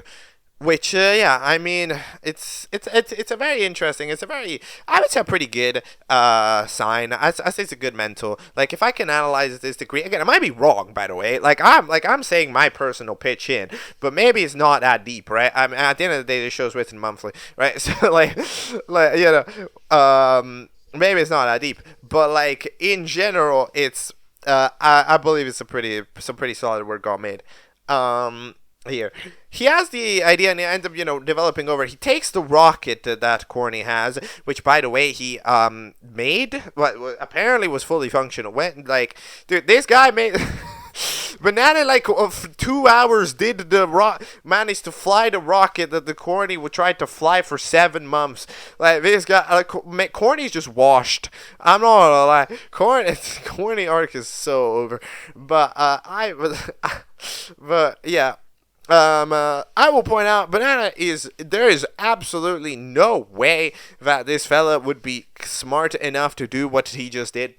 There is no way. It's just impossible. Like, how do you even think that? Like, oh, yes, my rocket is gonna do those cables that are gonna connect to the Earth and they're gonna pull together. Like, how do you think that? I don't know how that's the thought that happened, but that is crazy, right? But yeah, things are certainly happening, and as the continents are starting to connect, people are starting to die and be deaf and everything. Like, it's just starting to collapse, right? And as they do, by the way, a couple of teams have made challenges, right? Watermelon and Chargy are really cute, but the first half of this episode feels like a minor, it literally doesn't matter compared to what happens, Oh yeah, we end up having the firefighters, but I guess they are important because there were firefighters who for some reason can't fight fires. They need a pickaxe to do it, so they got pickaxe to solve it. As the news anchor. So yeah. By the way, that is a real play. Oh, okay. What is happening? Like, there was a news place? Because that's a real thing that just happened. So that means that flashback scene from when Milo got, like, shook is real? Or did it really happen? Or is he still what the fuck? That's interesting. That is very, very interesting. I don't know what's going on there. But like things are certainly happening. Banana, by the way, there's also a musical piece there. I don't know, what song is this? Is this like is this Tyler? Yeah, it is Tyler. I had a feeling. It's always Tyler. It's always Tyler with these. But they end up flying the rocket and they end up doing it. But yeah, eventually people die, and as shit's going down, we end up having freaking Mishmash end up being I must separate the continents, which is fair enough. That is a thing that you could do. However, they don't think this through, because at the end of the day, it's like, I mean, okay. Yeah, Mishmash really doesn't think this through, because, like, okay, yes, Mishmash can be very, very, very, very, very powerful, sure. However, at the end of the day, it would have to be an infinite job anyways, because even if you just keep pulling the continents out, right, and let's just say that it is working, for example, or let's say that, even if it's functioning, at the end of the day, right, like, you're still going to need to keep doing it, because as soon as you drop it, it's going to come back flying again. So, yeah, the tactic that ends up doing best is this tactic that Superstar does, right? Which is like, how do you solve the concept of netting? You need to connect the connector cables that are right here, right? Apparently just one was enough, but unfortunately, Mishmash didn't think this through, which means that they didn't get to snap. Because, like, Mishmash could have probably snapped the cables very quickly and at least paused it, and from there you can do work at trying to, change whatever the fuck, right? Change the system, bring the things back to how they were. But in this case, no. So that means that Mishmash gets crushed. Mishmash gets crushed, which means that Mishmash is currently not present. So then the people that are remaining, which are pretty much the people in the house, by the way, after like a big altercation, Lipstick and Screwdriver end up reconciling that yes, Screwdriver trying to protect this fella was wrong. So Lipstick ends up having the new the concept, yeah. They end up having a new concept being like, hey, the idea is we have to stop the show from happening for these people to not get erased. So we can stop the show for good. If enough people quit, we can end the show once and for all. You can't have a competition without any contestants. Yeah, but no. Again, it's just not a good idea. Like, this is why? Okay, here's the deal. There is a theoretical universe where this makes sense, right? However, it depends on the situation, yes, and I feel like in certain situations, yes. However, in this one, I don't really, because the thing about this is that this is a society, right? We saw City, we see Rashford, we see other people, which means that if these people quit a show, that doesn't mean that there's no show. We could probably restart the show, right? At the end of the day, with the concept, again, with this fella, and maybe they won't find out, right? Because at the end of the day, if Smith isn't stupid and drops a folder, nobody would know anything, right? So that or like if interns weren't randomly hired, right? So in this situation, it's like, you could just restart, which means that the show would end for good. And either way, you would need to convince literally everybody to currently quit, which I feel like with the current rhetoric of people that are in this show, I feel like it would not occur, right? So in general, it's a little bit complicated, and I'm sorry that I'm gonna bring it up as an example, okay? However, I have to do this because it's a very, very similar example. So I have to point it out. If I'm saying this, why is it that CFMOT ends up doing the same protesting and it works? Why? Because the situation in that show is inherently different. You'll notice, in that show, there is not a sight of another contestant. There's not a sight of another person, right? Which means that we are at the very minimum locked down to these contestants, probably, right? And even then, there I brought up that like a host who just wants to do the competition, they haven't given up much to do it, right? Which means that they could just find other contestants, right? So even then, even if we haven't seen a trace of other people, here we have And there it was a global agreement between 10 people that were like, we are not going to compete, which means that 100% of everybody was on board, right? That was volunteer voting, right? Because one person, because they need to convince everybody, including the one extra person who was difficult to reach, right?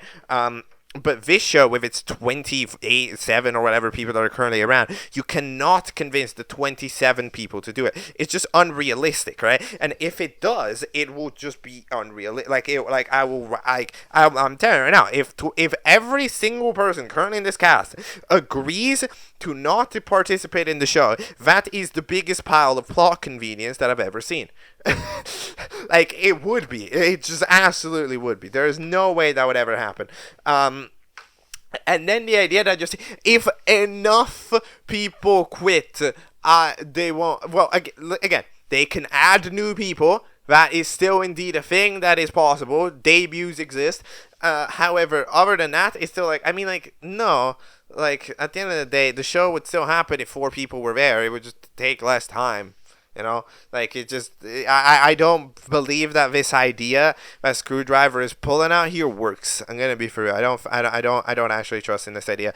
But either way, they are just having a big there are not many people alive. Who's even alive? Hold on. So of course, those 4 are alive alongside Gum, Superstar, Cabbage, Oliver, Lego, Journal, and then Milo.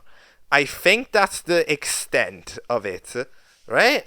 That's the extent of it. I mean, there might be a person in a house, right, who's alive, but either way, there are not that many people alive, basically. There's another one maybe, but there's maybe a few others that were hiding, right, the bunker people, yeah, the bunker people. But either way, it still doesn't end up. Not that many people are alive, right? And the rest of them can't get recovered because of the current absence of Mishmash.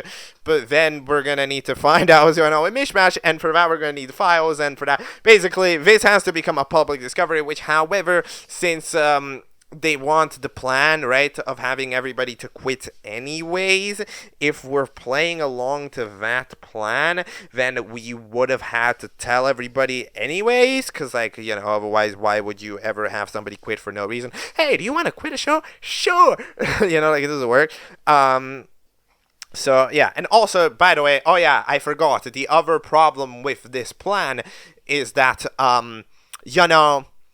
you get absorbed if you get eliminated. Why do people not think of this? If you quit the show, the guy is gonna let you run around. He's gonna absorb you and you fucking die. You can't, they're not quitting and getting eliminated. At the end of the day, they will mean the same thing. People don't think this through. Even Corny didn't think this through. It's not that complicated. Come on, Concept Cat. It's not a difficult concept to understand. That, if you quit, there's a reason why contestants are bound to showground. They're bound to showground because they disappear if they don't. That's why people in, B&B don't quit. Come on, bro. What are we doing out here? That's why, for example, when you give them a reality show-esque format like MBMB, people quit because they don't wanna, right? But then if you give them they're forced to be, or they're gonna lose their life themselves. They are gonna get erased from the record, right? You want global suicide? What do you want it to happen? I don't know. I am. Again, maybe there's better details, but currently this quitting the show idea, I'm not feeling it. I'm not feeling it right now. I don't think Lipstick's making a lot. I don't think Lipstick is making a lot of sense, right? But yeah, either way, yeah, Lipstick ends up having, the combo be me and Plastic Ford deliberate over this for weeks, all 3 of them that were maximum possible, but either way, it's still a thing. And yeah, if you're curious, I believe a birthday cake got submitted or whatever. I'm sorry. Do they, you're gonna tell me, if you tell me that these items that were submitted are still around and did not get destroyed in the merging of continents, then I have then I'm gonna go crazy. So there's a way that the chances have probably doesn't even matter, right? Because they're probably just gonna need to fetch a new gift anyways. There's no way these current gifts haven't gone to shit. But whatever, bro. I don't. This is something. This episode is crazy, and there's two more. Well, I mean, of course, the main issue here for everybody right now is that there's a desperate requirement of Mishmash. Right, we need to try to figure out how to get Mishmash back. My prediction is that we'll probably end up having Screwdriver and Lipstick need to give their author information. That way people can start to create ideas about how possibly to Mishmash can be brought back. Maybe you have to reform the body, right? And therefore you would need like the items from the people that are in the files, right? Something like that. Or along that. But like, I don't even know. Oh wait, but the people are back. Oh wait, I forgot. Wait, so what is happening? Oh no, yeah, I forgot about the last oh my bad. I forgot about the scene that lasts 1 second at the ending. That's super important. Because they're back, right? That's like the last second of the episode. They get like, hi, I'm back now. Right, because it ends up Cork is back, and then I believe the first person you ever seen is back. So the eliminate people are back. Wait, so does that mean that they reconnect, like they exploded out, right? Because they got crushed, but they want to get revived. Wait, what? Oh my god, whatever. You know what? I'm just gonna be actually straight up with you. I don't know. I don't know any of what is currently going on. All I know is that I need to jump into 13C. This is why I know sometimes the chats at the middle of an episode end up being a little bit more complicated. But hey, it's fun. Episode 13C is titled The Corndog episode. Okay. Here we go.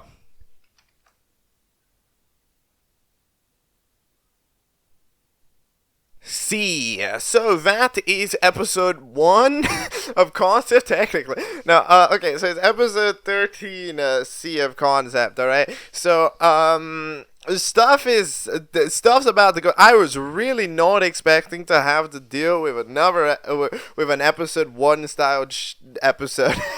But it is. So basically, okay, what is happening? So, a set of people, okay, have roughly returned to okay, so everybody has spawned back, all right,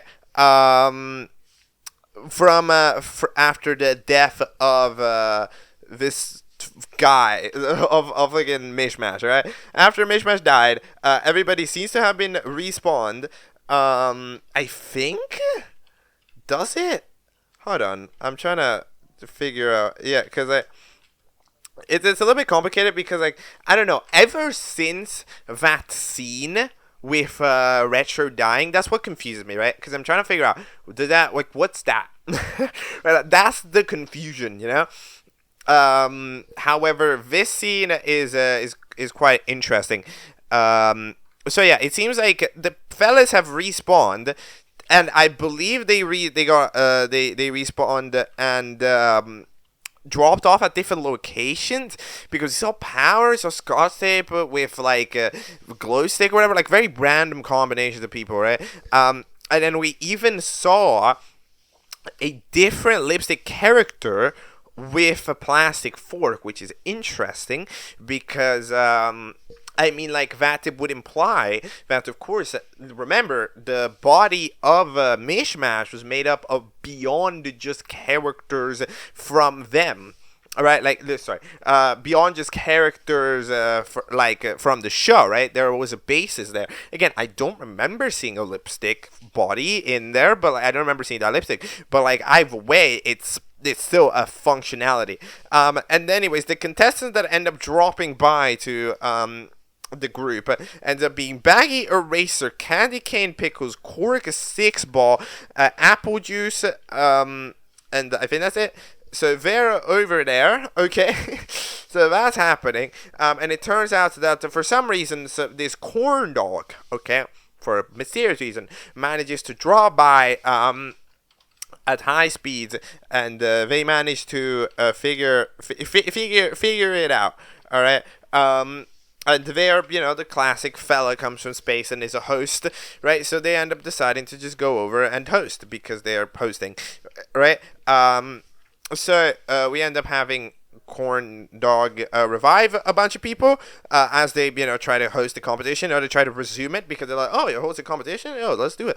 Because, I don't know how exactly this guy got called up, but, maybe there's just like let's say how about this new theory? All right, let's say that in all of Object Show multiverse there is a central hub where we have open job positions, be like, host of show concept has quit. We need the next guy in line right now, and Corndog just happened to be the next guy in line. Okay, guys, we're gonna drop you off at concept. You're gonna need to host the show, all right?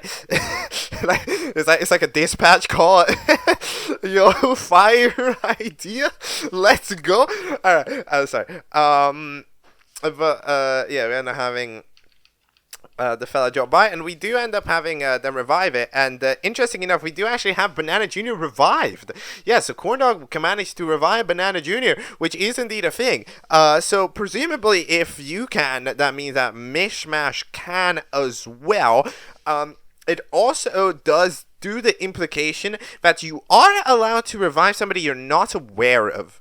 By the way, the fact that this fella can revive not only just the members of the cast, but also the members of the outside world, does mean that you can revive people that you're not necessarily connected to. Which is interesting, because this is always a debate that kind of, you don't actually think about, but it's interesting, right? Because, for example, when a side character, for example, if a different object died, right, that you never knew about, and then a stranger came up being like, hey, can you revive, my kid or whatever, right? It's like, could they? That's an interesting question, though, isn't it? So at the same time, despite Corndog having no idea who Banana Jr. is, theoretically, I don't know how much intel this fella has, but considering they don't have an idea of how the show functions, right? They're thinking it's a vote to save, instead of a vote to eliminate, and they thought it was viewer vote for a moment, until they just kind of slowly clocked that it was contestant vote, right? They ended up roughly sorting it out. But it doesn't seem like they have a lot of information, but they have enough information to recover Banana Jr. So I think the act of recovery, in my opinion, is very interesting. I think more people should experiment with that exact concept I just mentioned. The attempt of a host to revive somebody they're not aware of, right? I think that's interesting. But anyway, yeah, Banana Jr. revives and hangs out with the interns. As their dad is off to the edge of the universe. That spaceship is still flying. Not exactly sure what they're going to do with it, but to be fair, that's their fault. In the NASA way possible, that's their fault. We agreed that the noodler should probably lose, considering they did cause this whole mess at the end of the day. Yeah, they end up voting laptop out because technically they caused them to lose. Banana, I believe, only one person gets out. Corndog believes that only one person should get out. However, I think what ends up happening is the contestants just presume that Banana is one of the two eliminated contestants, and then the second one is the person. So, it's just accidentally worked itself out without needing to sort of confuse it too much. And then we end up having new team forming. We end up deciding to form some new teams because that would make sense, right? So we end up having 5 teams of 5. However, there's a couple of writing things which I'm not 100% I'm not 1,000,000% fan of. For example, Corndog has enough knowledge to be able to revive anybody. They don't have the knowledge to understand how the fuck the show works, but they have enough knowledge to understand who's a contestant. Right? Literally, the interns are right there. How has this fella, really, I'm being 100% honest, this guy should consider, by the fact that they're there and they're hosting competition, everything's it, they should consider the interns contestants.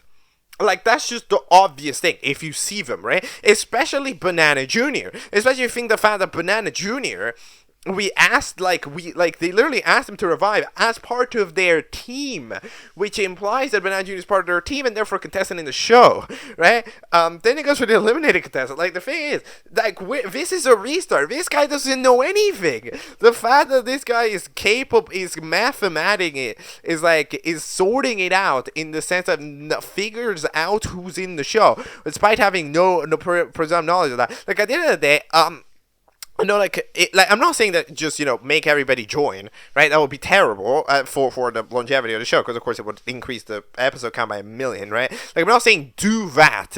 I'm just saying address that, right? I'm saying like you need to sort some of that out, right? Because I don't know, it feels a little bit cheap. Like, oh yo, really? Like you somehow knew who the contestants were, but you didn't know it was a contestant vote, right? Like it gives off a random variance of knowledge. Anyways, we have ourselves the new teams after they get formed. Team picking, goes as usual. To be 100% honest, it goes as usual. And then we end up having I like the paint palette that has the 5 out of 5 for some reason has spots for friggin' 8 people, even though that's never a necessity. So what are the teams? Okay, so we end up having team which team random noises, okay, which is comprised of Retro, the Pranksters, which is Cartridge and Knifey, Milo, and Cabbage. Well, okay, here's the deal. I'm going to review these as if they're teams, okay, just for the fun of it. However, I have no idea what the fuck's going on. So that means that, like, at the same time, Mishmash could just come back and be like, no, fuck this, right? They could just do that. However, we could just have Corndog host forever. Like, I'm going to base it off this just for fun. And then maybe if it is or isn't what ends up happening to the show, it's whatevs, right? So this team is okay. They have a bunch of fun. Cabbage ends up being a massive pile of normality to a team that's overall pretty fucking disastrous. I would say Milo is like Retro and Milo cause havoc. Cartridge and Knifey want to cause havoc, and then Cabbage is sort of the normal one who, however, is too chill to actually get through to these people, which means that they're probably going to need to do challenges solo between them and the Alliance anyways. So that means that the dynamic actually isn't even going to change that much in my prediction. So that's rather unfortunate. Then we end up having Team Macaroni because Noodle fella ended up wanting to revive it. So this is Noodle, Gum, Pencily, Corny, and Superstar. This is a random assortment of people. It's sort of putting, like, Superstar and it's a lot of people who haven't been very relevant. I'm gonna be honest, Gum and Noodle, in my opinion, stand out as the 2 probably least relevant contestants in this show by a country mile. These 2 have not mattered in ages, especially Gum. Gum just hasn't mattered at all. Like, Gum just doesn't matter. So in general, then we end up doing that. Okay, so that's all right. I think this is a relatively solid team. It does a decent combination of like 2 important characters, one not loud, one loud, and then just having sort of the assortment of people who haven't been around too much, right? Who haven't like had too much relevancy. So they end up having to stick out a little bit. So yeah. Anyways, we end up having Team Apple, who ends up taking place. So hold on. This is Cap, Lipstick, Screwdriver, Oliver, and hold on. Wait a minute. Wait.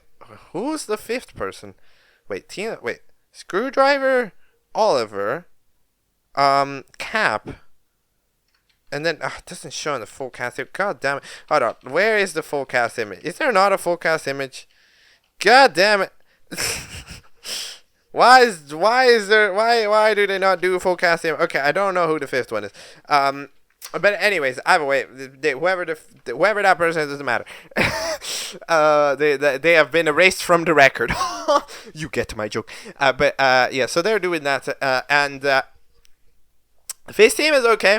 I mean, I think this team's pretty solid. I think there's some solid fun. Cap and Oliver kind of more fun, but can follow plans. Lipstick and Screwdriver smart enough to great plans. It kind of depends on how distracted they are, which is very right. Like at the end of the day, they barely even want to be on the show. But at this point, Mishmash isn't even hosting the show, and everybody's back anyways. So what the fuck, right? So it's kind of weird. Like everybody's back. So what is happening? Right? Like there's a lot of like.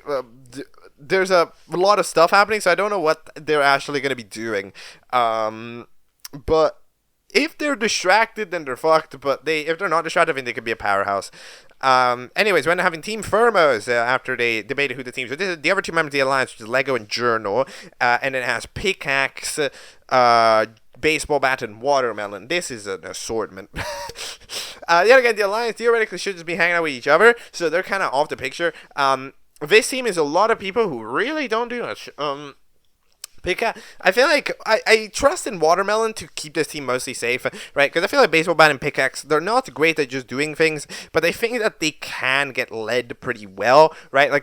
They have capabilities to them, right? A Pickaxe on the more like strategical side, and like Baseball Bat on the more technical, like proper physical side, and the two alliance members can also be there, so we can I trust in this. I trust in Team Thermos personally. And then we have Team 5, which ends up getting renamed to Team 5. This has Milky, Chargy, Popcorn, Gold Ingot, and Rolling Pin. Milky, you have chosen a bad team to be with. This is Milky. I thought you wanted to lead a good team. You're leading this? Yeah. Milky. Maybe you don't want to be a leader. I don't know. I think for Milky, who's very tactical, this decision doesn't make a lot of sense, because we have a lot of people who are just kind of dumb. This team is like Rolling Pin and Gold Ingot already. Gold Ingot doesn't get along with anybody. Friggin' Rolling Pin, doesn't get along with anybody. Popcorn tries to get along with everybody, but is very bad at doing so. And then Chargy, at least they got away from Gob, so maybe they're gonna be capable of being a little bit more proactive now. I don't know. That's kind of interesting, I guess. And then I think isn't there another team? What? I'm sorry. Wait a minute. Wait. I'm confused. I swear there's another team. Oh wait, is Gob on team? Where is Gob? Wait. Huh? Hold on a minute. 5. Oh, okay. Gob is the last one on that team. Okay, I was wondering. Gob is the last one on team on Lipstick and Screwdriver's team. Yes, they're the last on Team Apple. Okay, that makes sense. And then anyways, we end up having a new challenge, which ends up being to catch the flag. Catch the flag. I think there's 3. Wait, hold on.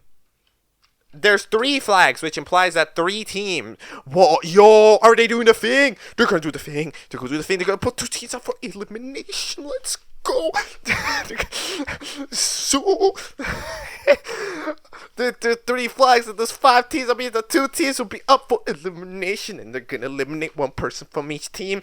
This show is finally good. Now, but yeah. Nice. All right. Yeah, shit's happening. And yeah. All right. Well, I guess the next episode will just be technically just the start of a challenge.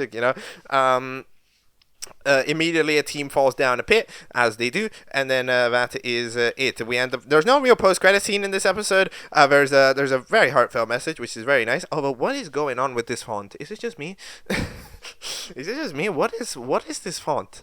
Like, this font, there's, like, lines going on here. Like, bro, like, look at the F's, bro. Like, what is this font? But, sorry. But at the last second, we end up having a little appearance of the speaker character silhouette. So, again, theoretically, by what I've understood, that this person should be alive.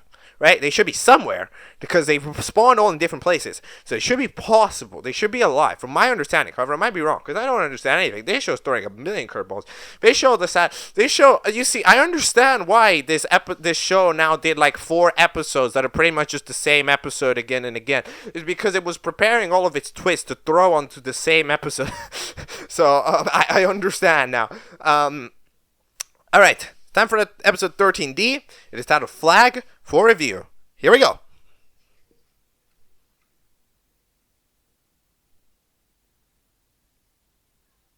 D. Okay, so that is episode 13D of Concept. I guess relaunch of Concept by this host properly, right? As we ended up having the last episode be sort of episode 1A, and this episode being sort of 1B of like what probably realistically would count as the next I don't know what to see.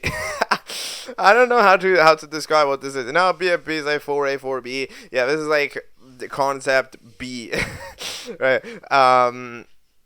So things have been happening. Things have been occurring. There's a lot of interesting things that we can chat about. However, I'm not actually sure how to approach talking about this episode.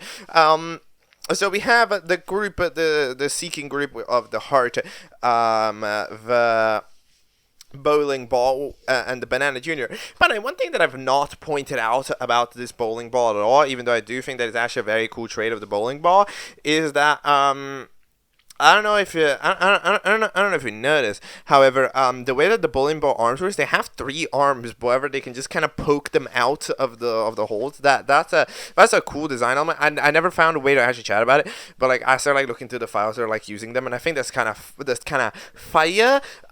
So that's cool. You know, cool stuff. So we end up having some interesting things. We end up having Smith, which they found a file for Smith on the folder because apparently they needed to do that for everybody. And they're finding Smith's address, so it happens to be there. They're apparently a public defense attorney, a talent agent, and a tour guide. They apparently had a connection to Screwdriver and Banana. And they were lost their eyes in an accident. So, okay. In the meantime, everybody else is falling down that one hole because there's a flag down there.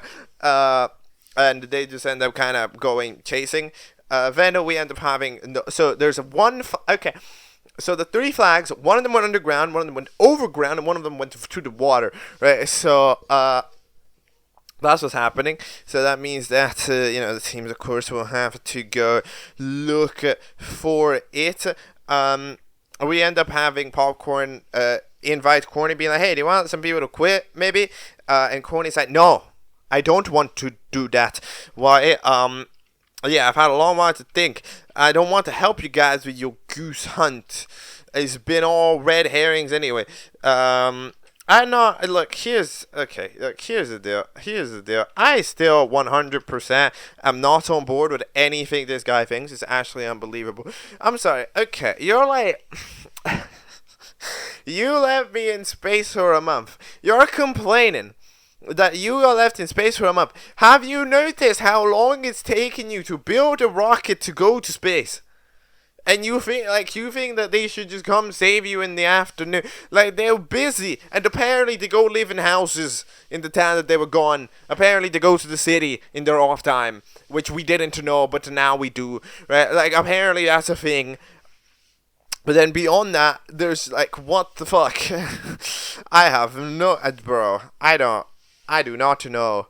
What's this guy? This guy does not come in with 10 out of 10 opinions. But yeah, Corny doesn't want to help them anymore. So yeah, no, the plan getting people to quit is already, it has failed in a dramatic time. We have made about half an episode, and that plan is already failing pretty hard. So yeah, it's not going great. But no, I don't really know what to say about Corny. Corny is just doesn't care again, and he's still on about building this fuck-ass rocket. He's gonna do it again. At this point, this guy, he's gonna do it again. Last time it took it 7 months. This is gonna take 7. We're gonna be on episode 20, and this guy's still building a rocket. Like, the show's gonna end before this guy's built a rocket. This is gonna be the last thing he's gonna be doing.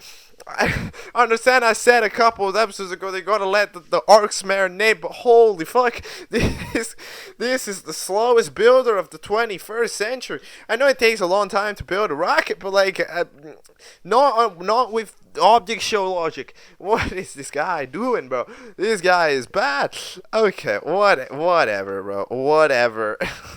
This guy needs to be stopped.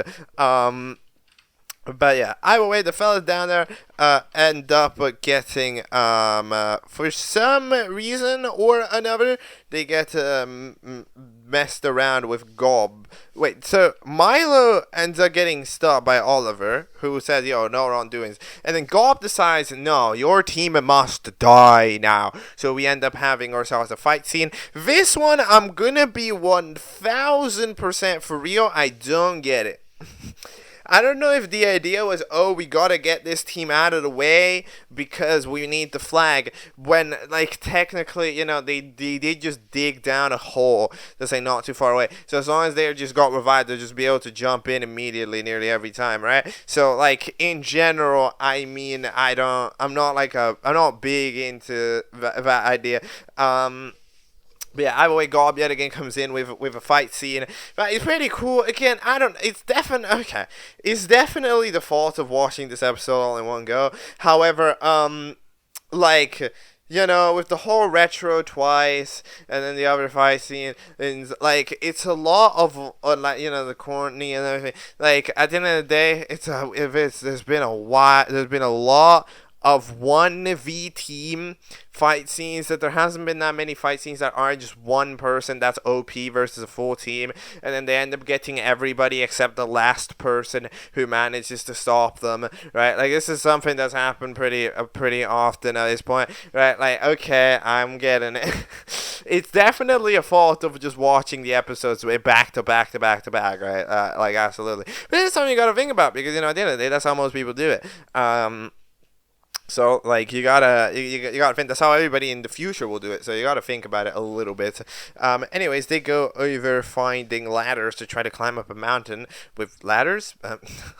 But either way, Lego manages to get up there. They're having to solve the riddle. What is one eye? And is really awesome. Lego thankfully at least clocks that it's Corndog.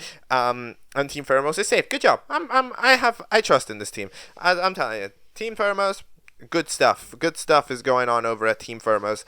Then as I said, Gob ends up doing the epic murderies until anyways, Super Sons are going over to the water along with Noodle, and Noodle knows the tactic that works every time. It's the tactic of a segue. If they just say, remember that one time we were in the middle of the ocean, it actually does surprisingly enough work. However, they accidentally say, remember the one time that happened to me in a restaurant? Yeah. And then they teleport to a restaurant, which is a fun gag. For the first time we get to see this character, well, not the first time, but we don't get to see this character do different facial expressions very often. So the fact that we got to see it there, it's different, it's cool, it's fun. And anyways, in the meantime, we ended up having Rolling Pin, who's apparently a sailor. New knowledge apparently dropped. Well, did they used to be a sailor? Well, I don't know. There is a non-zero chance that maybe or maybe not they might have been a sailor in the past, because they're doing their thing, right? So they had a boating license that was extremely real, and they continued to they beat the Golding and be like, why are you so rude to me? You're calling this fella a peasant like on the daily, and then you're like, yo, what is going on? And then it's like, yeah, I mean, of course they're gonna be mean to eat the rich, feed the poor, whatever things, right? All that stuff. So yeah, I mean, of course they're gonna do that, but either way, it goes how it goes. But then they're going over there on the boat, and they find that there's a restaurant down there where it's supposed to be, and they swim down with whoever can swim down. That means that Milky can't swim down, because of course they're Merc, and Charger can't swim down, because they're technology. Look, it's been like a year. We're gonna ignore the fact that obviously Charger famously went into the water and drank all of it in episode 1. We're gonna say that didn't happen. Or no, it was episode 2. We're gonna say that didn't happen and that doesn't exist. Okay, we're gonna go with that. Okay, because I don't want to harp on. Well, actually, in episode 2, come on, that was ages ago. So I'll give it. And obviously it makes sense. So everybody goes down there. In the meantime, we end up finding Apple's house, I think. No, Smith's house. And they end up having a couple of logs and files that they were chilling out. And they end up finding a couple of files from a couple of people, including Pickles. It seems like they applied to be in the show, possibly. That seems to be the idea. So, they possibly did the... did applications for the show, especially as some of them were eventually locked down in a safe alongside a big stash of cash, right? The one person that I believe shows up here at this file is a green bean, which is a jelly bean. No, whatever. It's a green bean. We don't get to find out what the other people are. We one of them has yo, but either way, we know that the other people exist. So that's interesting. That's the applications. I'm presuming the applications during the show. And this is what I mean when I say that I don't think the idea of quitting is any realistic, because they could just get other people, especially Corndog that has no care, that doesn't care for the contestants anyway, right? Corndog, who's been with them for a day. So I don't necessarily think too much of it. But anyway, yeah. That is very, very, very, very interesting, but we don't get to see too much about it. Other than that, Corndog is capable of recovering people. Just, pretty chill.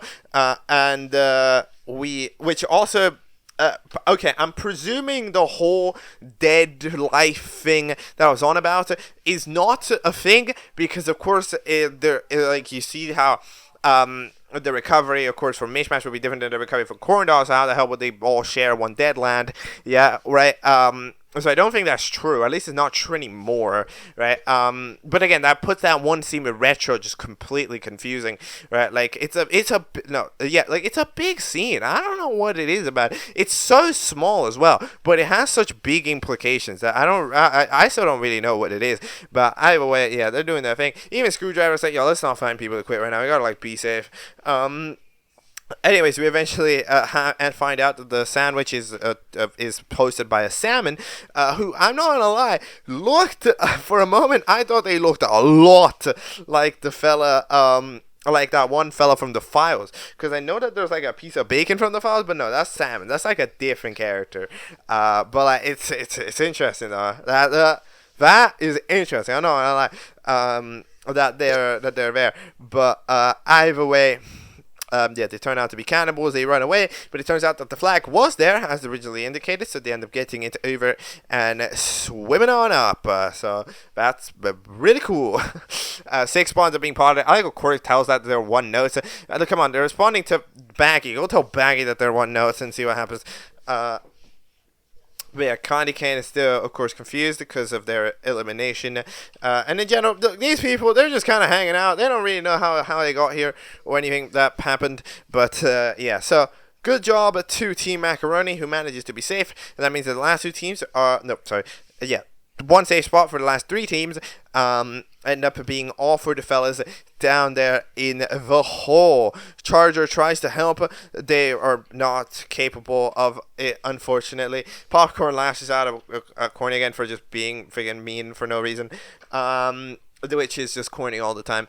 But either way, we end up having a massive brawl currently occurring for...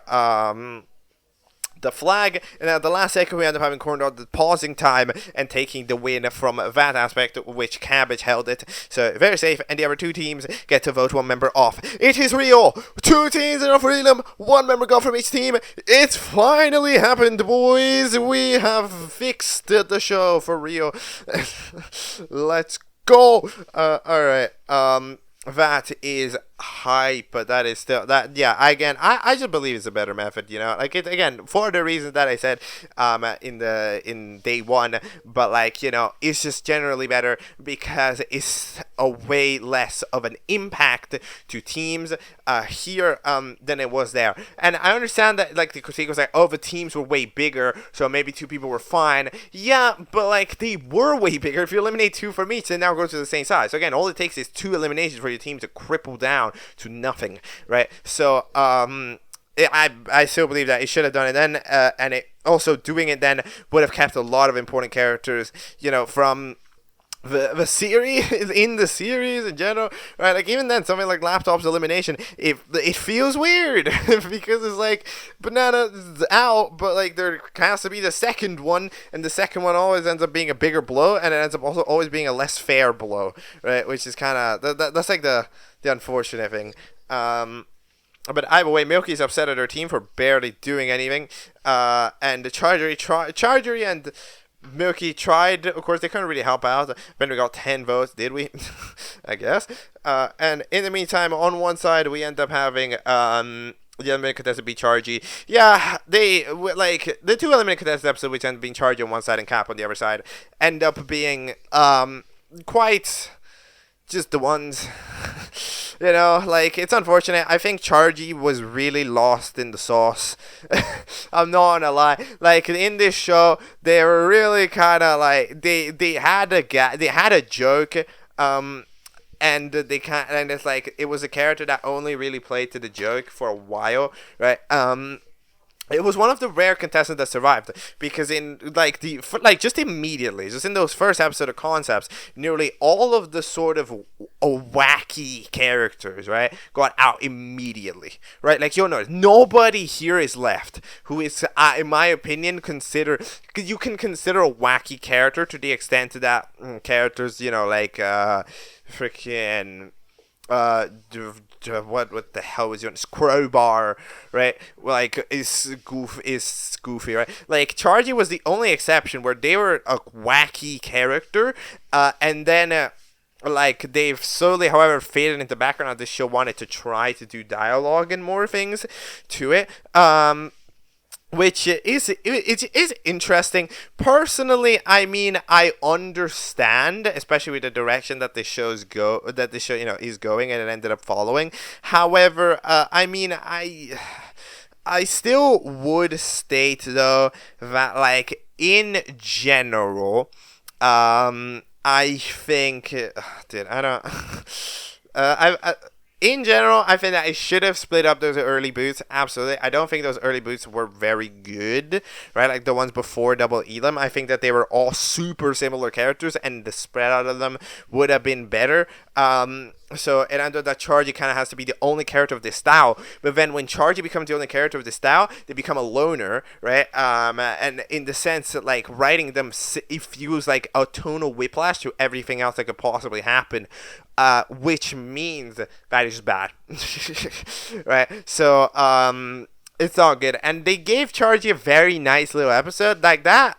Like, generally, that episode with Chargy and Watermelon, I will say, in my opinion, that is probably debatably, I would say definitely, if it's not the top, definitely at least within the top 3 duos that I saw. I thought that those two were very adorable. You got to see the parental skills coming in at full force, and Chargy's kind of interesting way of explaining things, right? But, like, at the same time, like, they do pay attention. Like, it was really it was really cute. However, you'll notice that, like, while there was that little glimmer of hope that, hey, Chargy, there might be something here, you'll notice as soon as Watermelon and Chargy got separated, Chargy's right back to, like, ground zero. There really wasn't too much to do here. And Cap, there was not much to do with Cap, in the same way that, this is just the wrath of the somebody has to not be relevant, right? And that just applies to, I would say, majority of character, like for example, Pencily. As I said, characters like Pencily, Gum, and Cap are just not characters who have picked up any relevance. They've just had nothing happen to them. In the nicest way possible. Nothing has happened to them. They've just been purely characters that they challenges. This is true. I'm not mistaken, they're all part of Squishy Cherries. Squishy Cherries, in general, as a whole, are just kind of like a... they're the team that was the most, like, solidified, right? They were the most united team, which made them very much so a powerhouse when it came to challenges. However, it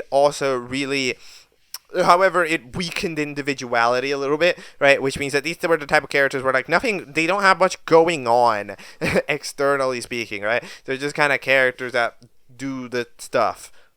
Right, so yeah, Cat getting out. Yeah, this is one of, in my opinion, the most tactical eliminations in Concepts. Because again, I've not been a very, very good fan of the things that have been going on. That the elimination going Concept, it does arc, then it goes like, oh, we're going to eliminate the next episode. Right, like, it is. I've not been a massive fan. However, this is one of the most tactical. Like, these both make a lot of sense. We ended up having Corndog suck up everybody into them, so that way they get eliminate them. Of course, this isn't everybody that has been eliminated from a Concept. It is just everybody that ended up in the spawning range. So that means that everybody else who theoretically is around can move along. But yeah, I don't know. We're gonna need to see. For some reason, Screwdriver says that they think that it makes Mishmat look evil. Personally, I believe inheriting a corpse of somebody is a bit worse of a thing to do. But sometimes you're gonna have disagreements. So yeah, we ended up having yet again another little scene of the Corndog showing up, I think, in front of the speaker, which is interesting. But yeah, we got to see the speaker next to a dumpster. So I don't know. I think the speaker something. I don't know. Is Mishmash coming back? What are we thinking? I think Mishmash is coming back personally. I don't know if it's the next episode, but like the Mishmash isn't just gone, right? Surely. Banana Jr. ends up informing that, yo, where the hell did Banana go? Banana ends up flying off in space, and they seem to freaking warp off into the multiverse. Yeah, I don't know. Something's going on there. You know, they're. I mean, I don't know. They've been eliminated, but like for example, they got eliminated, but they didn't necessarily get caught in the Corndog. So Corndog did it. Like I don't. Corndog is weird because you see, you have an understanding of the character in the show, and then you don't, and then you do, and then you don't again, and then you don't know where they are, but then you do know where they are, and then you teleport, and then you can hear everything, but then nothing. And I don't know. Corndog's playing a little bit suspicious. All right. Episode 14 is not on the playlist, by the way. Add it now. Pause the quonndog, I know you watched it. Pause the video now and add concept episode 14 to the playlist. Okay, you're gonna forget if you'll tell yourself to do that later. Okay, do it now. Okay, you did that. All right, let's go to episode 14 of concept, which is titled Archaeologist Nightmare. Here we go.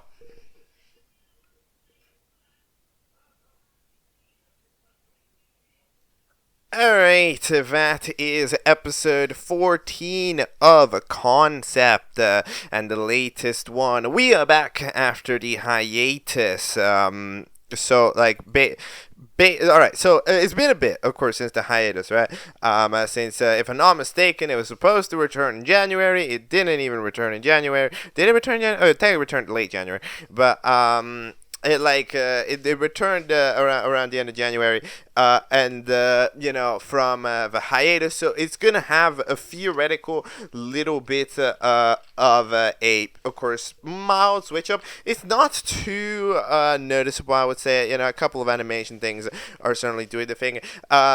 With the removal of Mishmash from the record, we currently have like the traces of that original animation style are pretty much not there anymore, right? Like we have fully swapped over to just a general clean aesthetic looking show that if I don't remember 100% how COTC looked like because it's been like 3 months since I watched it. However, I remember it looking somewhat like this, and indeed it does. We've kind of standardized it between the shows as well, which is pretty alright. So we have ourselves the challenge: split apart the continents. Pretty easy, am I right? So yes, there are 7 continents, and you need to split away the continents somehow. If you can get ocean between them, you will gain a point. The 2 teams with the least point after time will be up for elimination. I like these challenges. I like geographically based challenges a lot, actually. I think that it's very useful in the sense of like having just you learn more about the world, right? Because that's kind of the thing with a lot of these shows is a lot of these shows, you'll notice they are extremely boring in terms of like locations, because every object show has to be set in a patch of grass, right? Which means that in general, locational variety is something like globally object shows struggle with a fuck ton.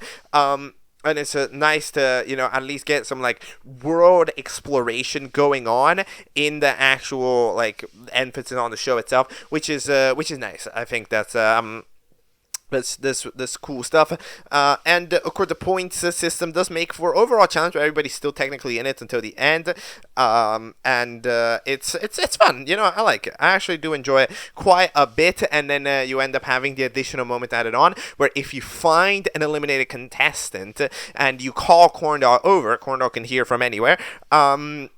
They will start back up because they're eliminated contestant, and then as an eliminated contestant they can do that, and then also but by the way, Corndog can hear everything, but at the same time also no, they can't hear the person, the eliminated contestant talking, but they can hear it every time when they call the name. It's that whatever. But anyway, yeah, that also gives you an additional point, which is interesting. I've had some teams point this out, but yeah, I mean, it's technically just it's way easier to just go find eliminated contestants then, right? Like splitting apart the continents. I mean, it's easier to do in the sense that you know where to do it, right? So it's not like just a hunt. However, hunting for people for eliminating contestants is just a way better idea, because like in general, if you can't pull apart the continents, you're unlikely to suddenly be able to, right? It just wouldn't be very safe to do.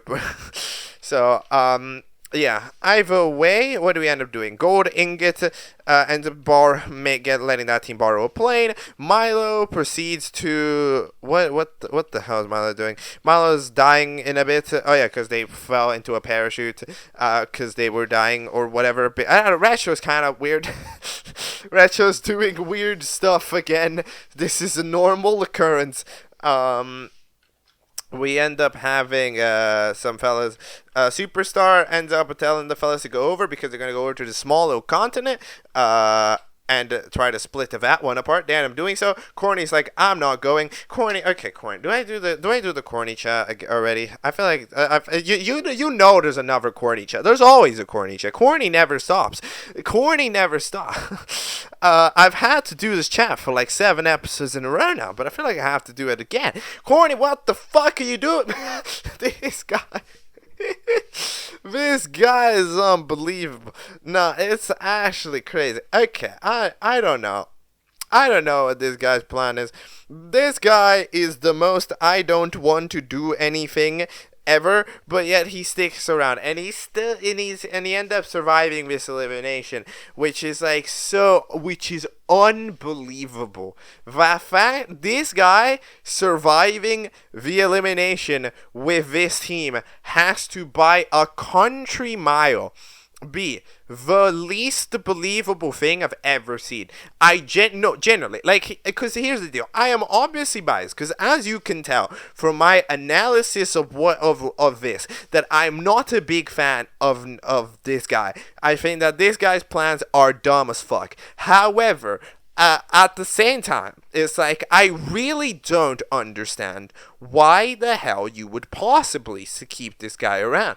Like, Rolling Pin just comes in and just goes like, yo, you know this guy that doesn't do anything, that is mean to us constantly, that wants to build a rocket to leave us. Yeah, we should keep him around, because, you know, if we can get on his good side, he's really strong. But wait, based on what knowledge? This guy wants to leave, and you're like, oh, no, we gotta get on his good side. It's like, what the fuck? It's unbelievable. It is unimaginable. Why? And the thing about it is that it doesn't come like, if Team Power even did this, I would maybe give it a little bit of understanding, like if Popcorn did it or whatever, right? But like, this arrives from Rolling Pin or whatever, the most random character. It arrives from a character which has never interacted with Corny before. There would be no reason to have this faith, and instead, for some reason, they decide to then go vote Superstar, who is a proactive member of the team, who is capable of many things. They are both highly sociable in the sense that they talk a lot, and they're highly capable in the sense that they can fly anywhere. So they're one of the best characters, both in terms of mentality, with you. They're literally the character who managed to comfort mishmash, the least comfortable person ever. And then they're the one character who managed to put it. But no, we're gonna vote out them instead of the guy who doesn't do anything. And it's like, why would you possibly come up with that plan? Because the leadership is too invasive. If this is fucking Superstar, you can overrule Superstar in 0.1 seconds. This is insane. How? No, how does this decision ever happen? This cannot be a decision that gets made. It doesn't make sense. I don't know. Like, really, let me know. Like, what is the reason? What is the reason? Because, like, it's genuinely unimaginable. I cannot understand it. You know, I'm trying. I was like, what could be the reason? I cannot find one. It's like, they are going like, oh, this is a guy with a lot of potential. But like, what do you mean the guy with a lot of potential? Doesn't do it? Where did you see it? Where did you see the potential? Where did you see the smarts? The smarts. What? He's smart because he said he doesn't want to do anything. He wants to build a rocket, but instead of building a rocket, it takes 7 months to build a rocket and sells off half the pieces to other people for no fucking reason. Oh yeah, call that smart. And then proceeds to take 5 months to figure out that fucking Lego did the same thing. I mean, of course you wouldn't know, but like, again, that's even worse. Oh my god, bro. This guy, this is, do I say it? Do I say it? Do I say it? I might say it. Am I gonna say it? I'm gonna say it. I declare in the court of order, I'm gonna do it, court of order. I declare this show guilty of keeping a character around entirely for plot convenience, even though it doesn't make sense. Guilty. There we go. That was the ace attorney. That was the ace attorney right there. I believe the show is officially guilty of plot convenience, or I might just be coping, one of the two. But no, yeah, that doesn't make a lot of sense. I'm gonna be for real. But, dude, what the fuck? I could go on about this for like the video would end up longer than concept. So we're gonna just cruise our way out. Anyways, the plane's about to crash because they accidentally pressed the red button that makes the plane crash. And Watermelon goes, "I know I can fix this." It turns out that actually jumping off of a plane is super easy, barely an inconvenience. Even Watermelon, who ends up crashing down in the plane, doesn't even die. So like it's like barely a problem, right? So like in general, yeah, it's all looking solid. In the meantime, Lipstick ends up going like, "Yo, we gotta get people to quit the show. We gotta get people to quit the show. Screwdriver, let's do this." So they end up going over. Okay, so they drop over to Team 5 and they end up giving it a conversation about quitting the show, and it ends up going abysmally. This goes so bad. Gold Ingot immediately goes like, "No, I'd want to win." Yeah, that makes sense. Someone's like, "You want to win the show." And like you're getting like, this doesn't work. This plan sucks. Lipstick, I know you had your head half chopped off. Maybe that's why.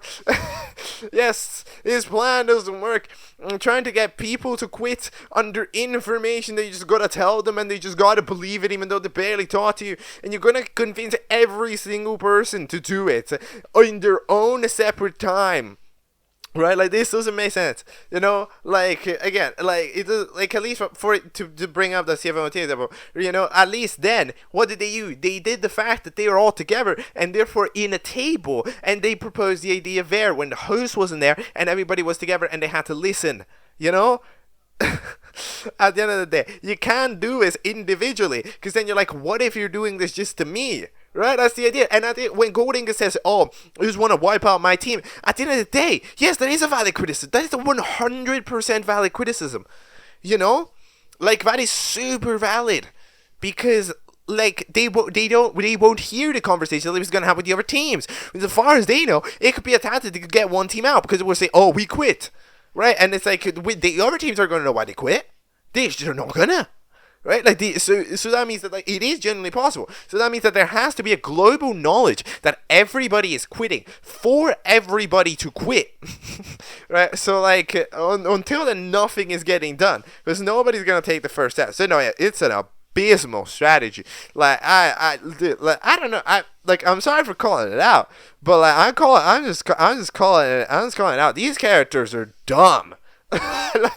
These characters are dumb. I don't but yeah, again, let me just clock in. Important thing that I'm about to say again.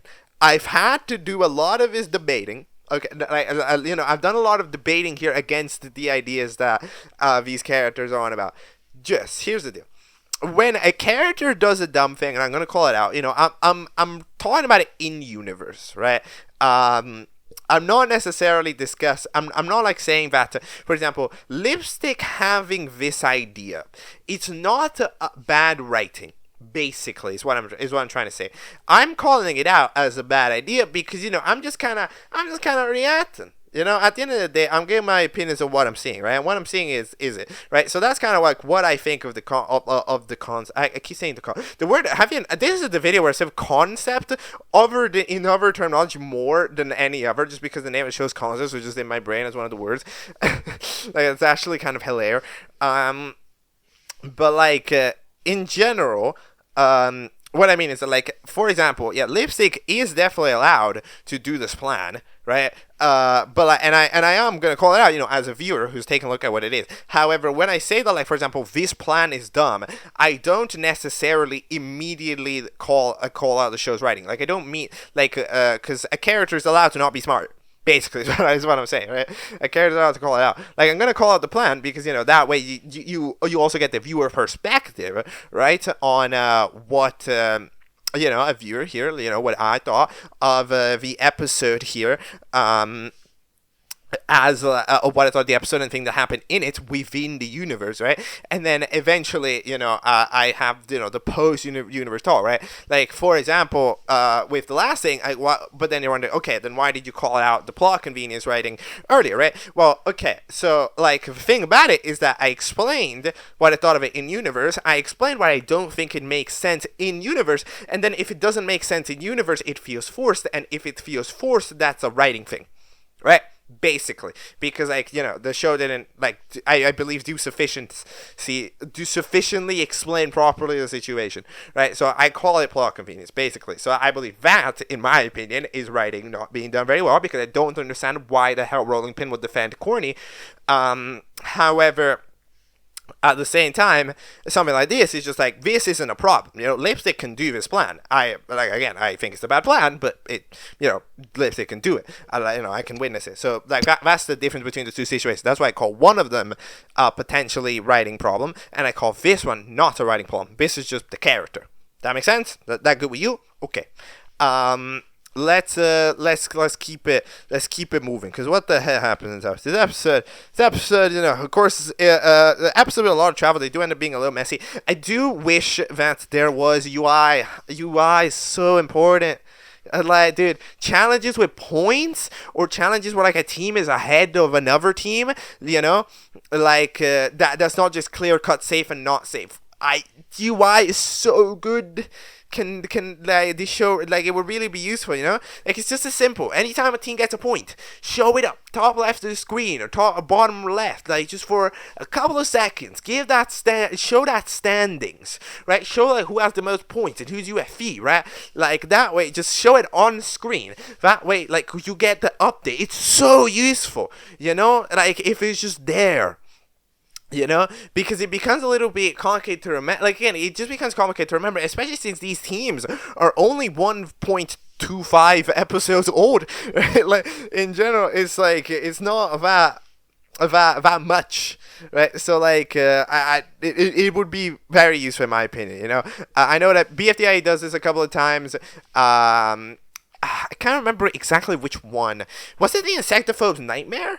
I know that, like, for example, in Insectophobe's Nightmare, the one from BFDIA, like, modern, there was like a constant UI element at the top left that showed the characters and their statuses. Like, for example, in my opinion, that was amazing. That was really good. That was 10 out of 10. That was extremely useful. I believe that, like, it makes it just so easy. And it doesn't, and like, at the end of the day, like, this isn't like they were not doing Pixar quality animation, like, you don't need we don't need the full screen. You can have a little UI element going on from time to time. I'm not even saying that it's gotta always be there. I just mean it should be there when something changes in it, basically. That's just what I think. So that's absolutely my biggest recommendation. Just do that. Do that in final editing, and the show, and it'll improve drastically, at least to me. To me. Maybe other people don't like it. I don't know about general opinion. I don't read the general opinion very often, right? Other than like BFDI and I don't like to read the general opinion because there's no place to find it, right? There's no place to find it because comments tend to be overly positive, right? And other discourse is too sparse, right? So like proper critical, it's kind of difficult to ever find it. So like, I don't really know what the general opinion is on a lot of this stuff. So I just kind of say my tidbit on it, and then the other tidbit is there. Anyways, the interns, the hit group of people who end up going over into the city as they find the house of where did they find? they end up finding a fish fella who just so happens to be there while they were there, and they proceeded to be like, yo, this fella was in one of the things I was working in with Smith. The light bulb crazy person manages to clock in, which means that they are important to what they need to do. So then going over to interview them, and what do we discover? We discovered that apparently this fella, who I forgot the name of, ended up like a jellyfish. No, you're not a jellyfish. You're like you had a name. I forgot it. I'm so sorry. Whatever, fish fella. Okay, so this fish fella ends up telling them that apparently their son went missing. All right, so they end up finding out that their son went missing one day. They end up going over to apply for a thing or something, and they were there, and they went missing. And then what we end up discovering is that Smith, they have a very bad reputation with Smith. Why do they have a very bad reputation with Smith? Well, they have a very bad reputation with Smith because Smith apparently sued them for all they got, right? For something which they didn't quite understand. So Smith was, was a bit confused. No, sorry, the fishes were a bit confused because it was like, yo, but like, we didn't do any of that. Right, like, we don't know who this Smith guy is. It's kind of useful. So they got impacted by this, and it turns out that apparently it was after they filed the missing persons report, right?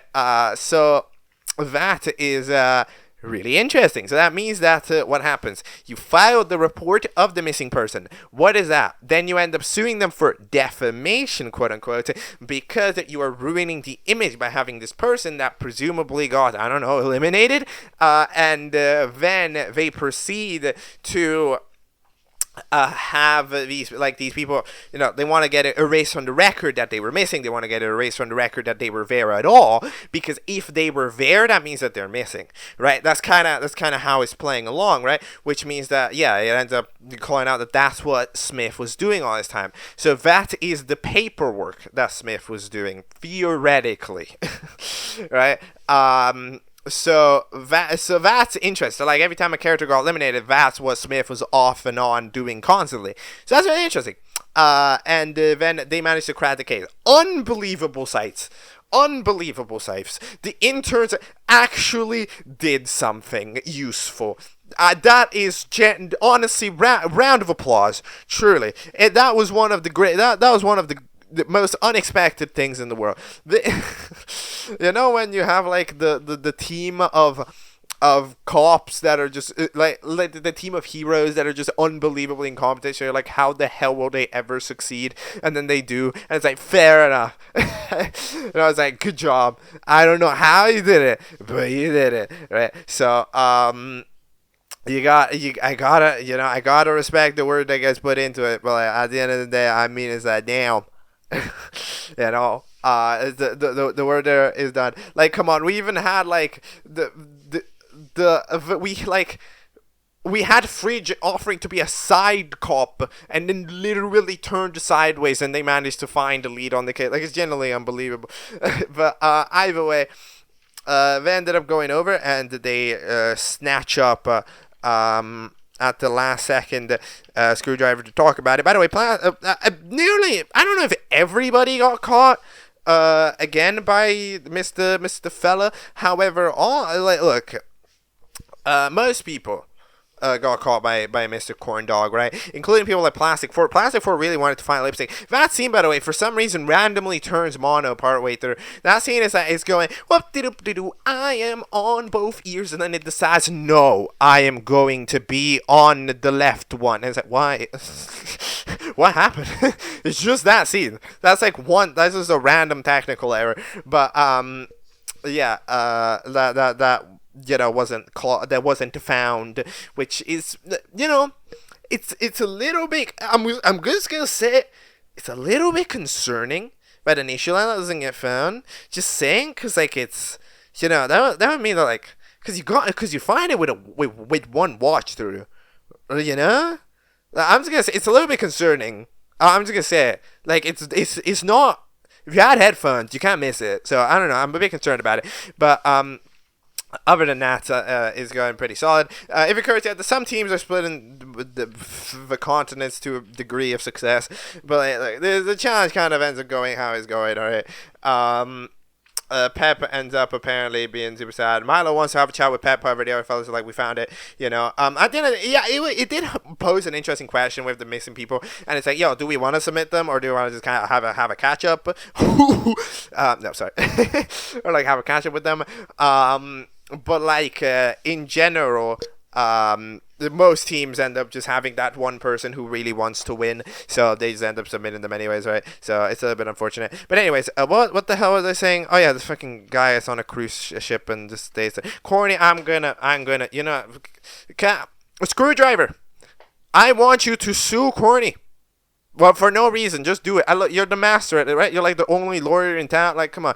I mean, who's gonna be the lawyer to fight? You know, we need to sue Corny for building a spaceship that combined the continents. Okay, let's say that. Sue them for that. That way they leave the record. Okay, I need this guy off immediately. I'm tired. He's been the same character for 7 episodes. Corny, stop. Stop being horny. But anyway, what the hell was I on? We ended up having again, Screwdriver is stolen, and they ended up having the interns ended up going like, okay, so tell me, what were you doing? And it's like, okay, so I was erasing people from the record, from employee records. I was erasing people from missing person records.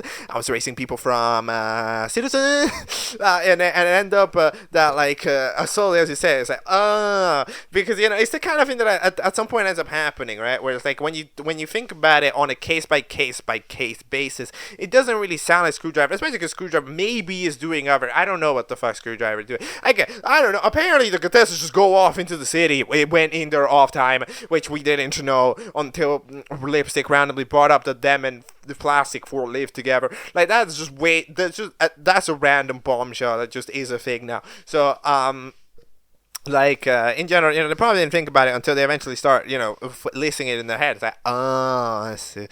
Right, and then they start to list the people which they've done it to, and you see it starts to be person by person by person, right, who gets eliminated. You know, eliminated contestant by eliminated contestant by eliminated contestant, and it starts to become, and then it starts being big problem, right? But then they're like, yeah, I see the severity of my actions. Oh yeah, by the way, fucking Team Thermos just going, yo, I have made a continent, throws a pile of sand into the ocean. Do we win? Is crazy. I'm telling you, this team is never losing. If the Team Thermos is never losing. They got the brains and the bronze for it. I'm telling you, bro. But they got the bronze when they need it. They got the brains when they need it. And either way, we end up having the fellas go. Sorry. Yeah, we end up having. Wait, what did I say? Oh yeah, nothing really happens with the missing person yet. We just end up Screwdriver having the realization, and then what ends up happening, we don't know. Right? But either way, we end up having the eliminated contestant. As I said, you know, I've talked plenty about the elimination of Superstar, which is very unfortunate for me personally, because I think Corny is pretty bad. It's pretty bad. Their plans are bad, but they don't make sense. But it's like, how the fuck don't they? You have so long. You're a character that completely neglects the show. That's just mean to people for no reason. Who doesn't care about anything until the one episode where they randomly really cared about Lipstick for some reason. And then like they do all of that. Well, at the same time, building a rocket, which they're hilariously incompetent at doing, and also eventually breaks the world, and then somehow they keep being on the shows by being up for elimination and doing nothing smart at all, right? Like, here's the deal, because Corny is like a mastermind or whatever, but then no, he's not. He didn't do any. Like, literally, he said, we're gonna vote start. Like, if the other fellas just were like, okay, chat, we're voting Corny, then they just get up. Like, he just gets, he did nothing to fight it. He did nothing to fight any of that, right? Like, he could just get eliminated. So, does he want to go to his planet or not? He's got the he's this guy, man. Like, have you not heard any of the other people go like, oh, yo, it was pretty bad in there, right? Like, you can't go to your planet if you're, I don't know, man. It's abysmal. Like, it is truly, truly very bad. And in the meantime, the other eliminated contestant ends up being a Rolling Pin, as everybody just agrees to eliminate Rolling Pin after they, I guess, faked being a sailor. I don't know. That he just eliminated Rolling Pin. It's, there wasn't, I guess, too many people to eliminate on that team. But, yeah, I mean, it's just kind of, it's the one that makes sense, I would say. But, like, yeah, that's the one that would make sense. They didn't have much, but Rolling Pin never had too much rolling power. People found it kind of annoying. Never were too big of a deal. Didn't have too big of much, right? So, yeah, then getting eliminated, I guess, like, fair enough. I think they're kind of fun. They're like that type of neutral character that I think was relatively fun to the show. I think Star Unlimited, that hurts. That does hurt quite a bit, though, because they were a rather nice character. They had that flying capability that, again, comes really in handy in challenges. But again, that social was really interesting. And I think that the thing that was going on with Milky was really interesting. But again, they did it for one episode and then bailed on it. And, like, here, when Milky comes in and talks to them all sad, is bruh, you didn't want to, it's weird because, again, there's not enough scenes. The bonds aren't strong enough yet, the show doesn't give enough scenes to the bonds to have them grow too much, it's just kind of the unfortunate part about it. But either way, we end up doing that. The episode eventually ends off with telling us to watch Sob, which I might watch. I don't know. I'm supposed. Okay, alright. You want the plan? Okay, so I'm supposed to watch Concept. I'm theoretically supposed to watch Web as well because as part of the keep up, because I have watched the Finny Damas show before, which means that I should watch any future Finny Damas uploads. So Web should happen. However, not Sob. Sob, I'm not theoretically supposed to watch. Because Sob is created. Who the fuck made Sob? I'm sorry. Sob was created by Bunny Boy, who I have never watched an episode from, which means that I don't actually technically need to. So I don't know. I'll consider it. I'll think about it. But either way, that is Concept. That is the current state of Concept. I believe that Concept is a show that starts off with one hell of a situation.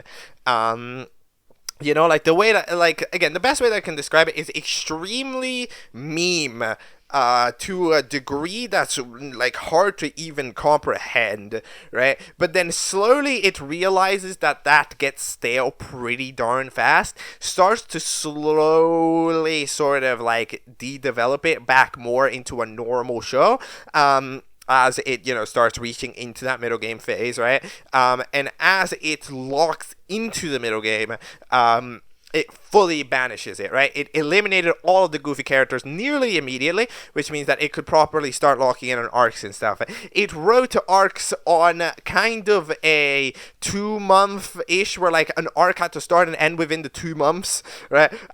Nearly nothing happened except for something like Corny, but even then, I'm sorry. In the nicest way possible, is the Corny thing even an arc at this point? It was an arc. He was building the rocket. He stopped building the rocket 4 episodes ago, He stopped building the rocket 4 episodes, and ever since it got launched, he made no progress in building another one. So, he's just kind of been sitting there, refusing to do anything. I'm sorry, fuck off, whatever.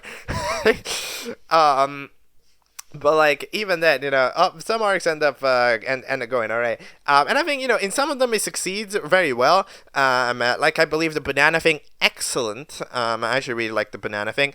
However, a couple of them I think weren't too good. In my opinion, the lipstick and plastic fork, it's kind of I can't see the bond. I needed to have seen the bond, Because we saw them bonding, and then we saw the break of the bond, but we never got to see the middle. We never got to see that moment of them together. So they really need that episode, for example. And that's the thing that I relate to a lot of arcs. The show also had a big problem of, episodes being quite similar to each other. that like 5 to 10 range. Just so many challenges were so similar, and the structure of the episodes ended up being so similar, right? And even though it was doing arcs here and there, right, it was starting them as it had to at that time. The episodes were so unvaried that it started to kind of feel monotonous, right? But eventually, as it picks itself up here, I do believe that it does start putting itself in a good spot, you know.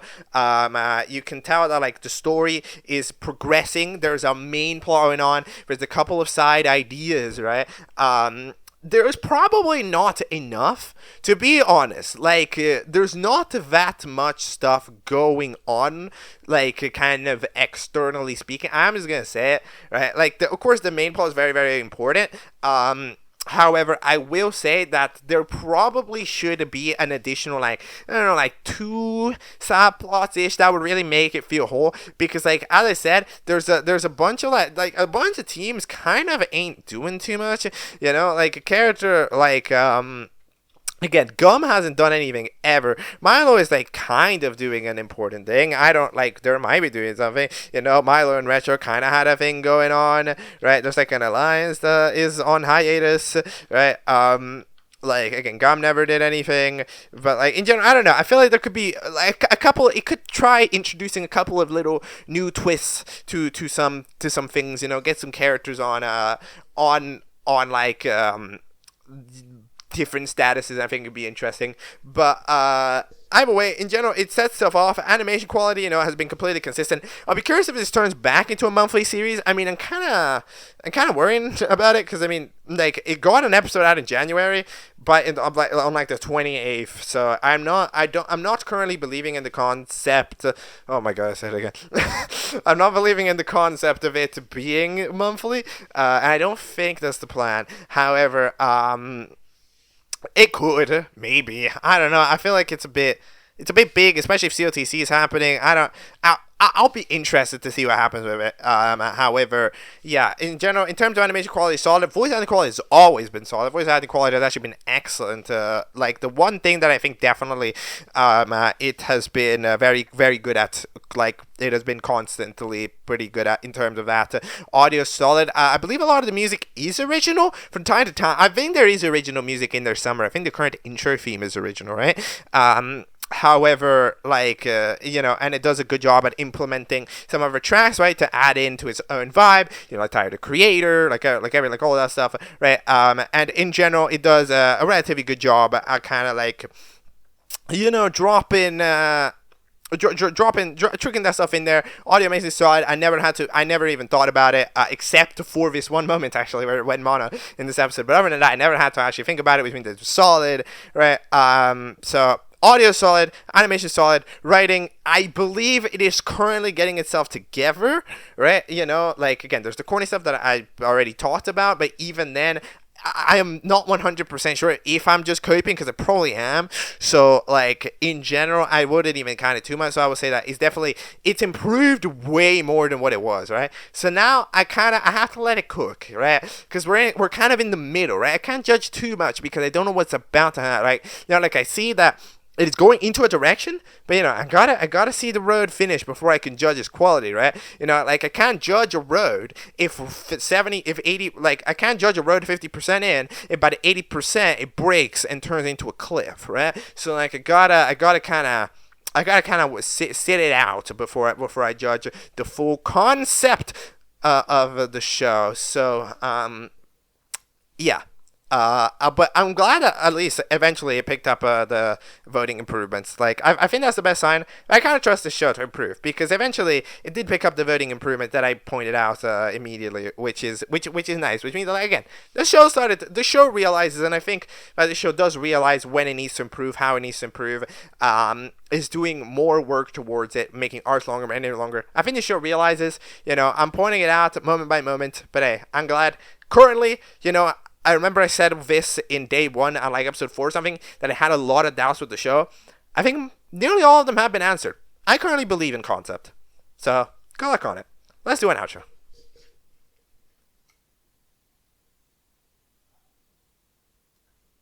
Alright, that will be all for today's episode of Object Catchup. The concept is done. The concept is done. After 2 days, it is done. As you can tell by the length of this episode, I mean, I did talk for a little bit longer about certain episodes, right, that I wouldn't have, done if I was proper speed running. However, in general, I do believe that it would have been the longest Catch episode ever. The longest Catch episode was 5 hours, and if you combine the length of these two, it makes 6 hours. And again, a 6-hour video is a nightmare. Trust me, that takes up so much storage. It's genuinely like, I'm not even kidding, probably 60 gigs. Like, it is so big. So that's why I decided splitting into 2-3 hours way better. Trust me.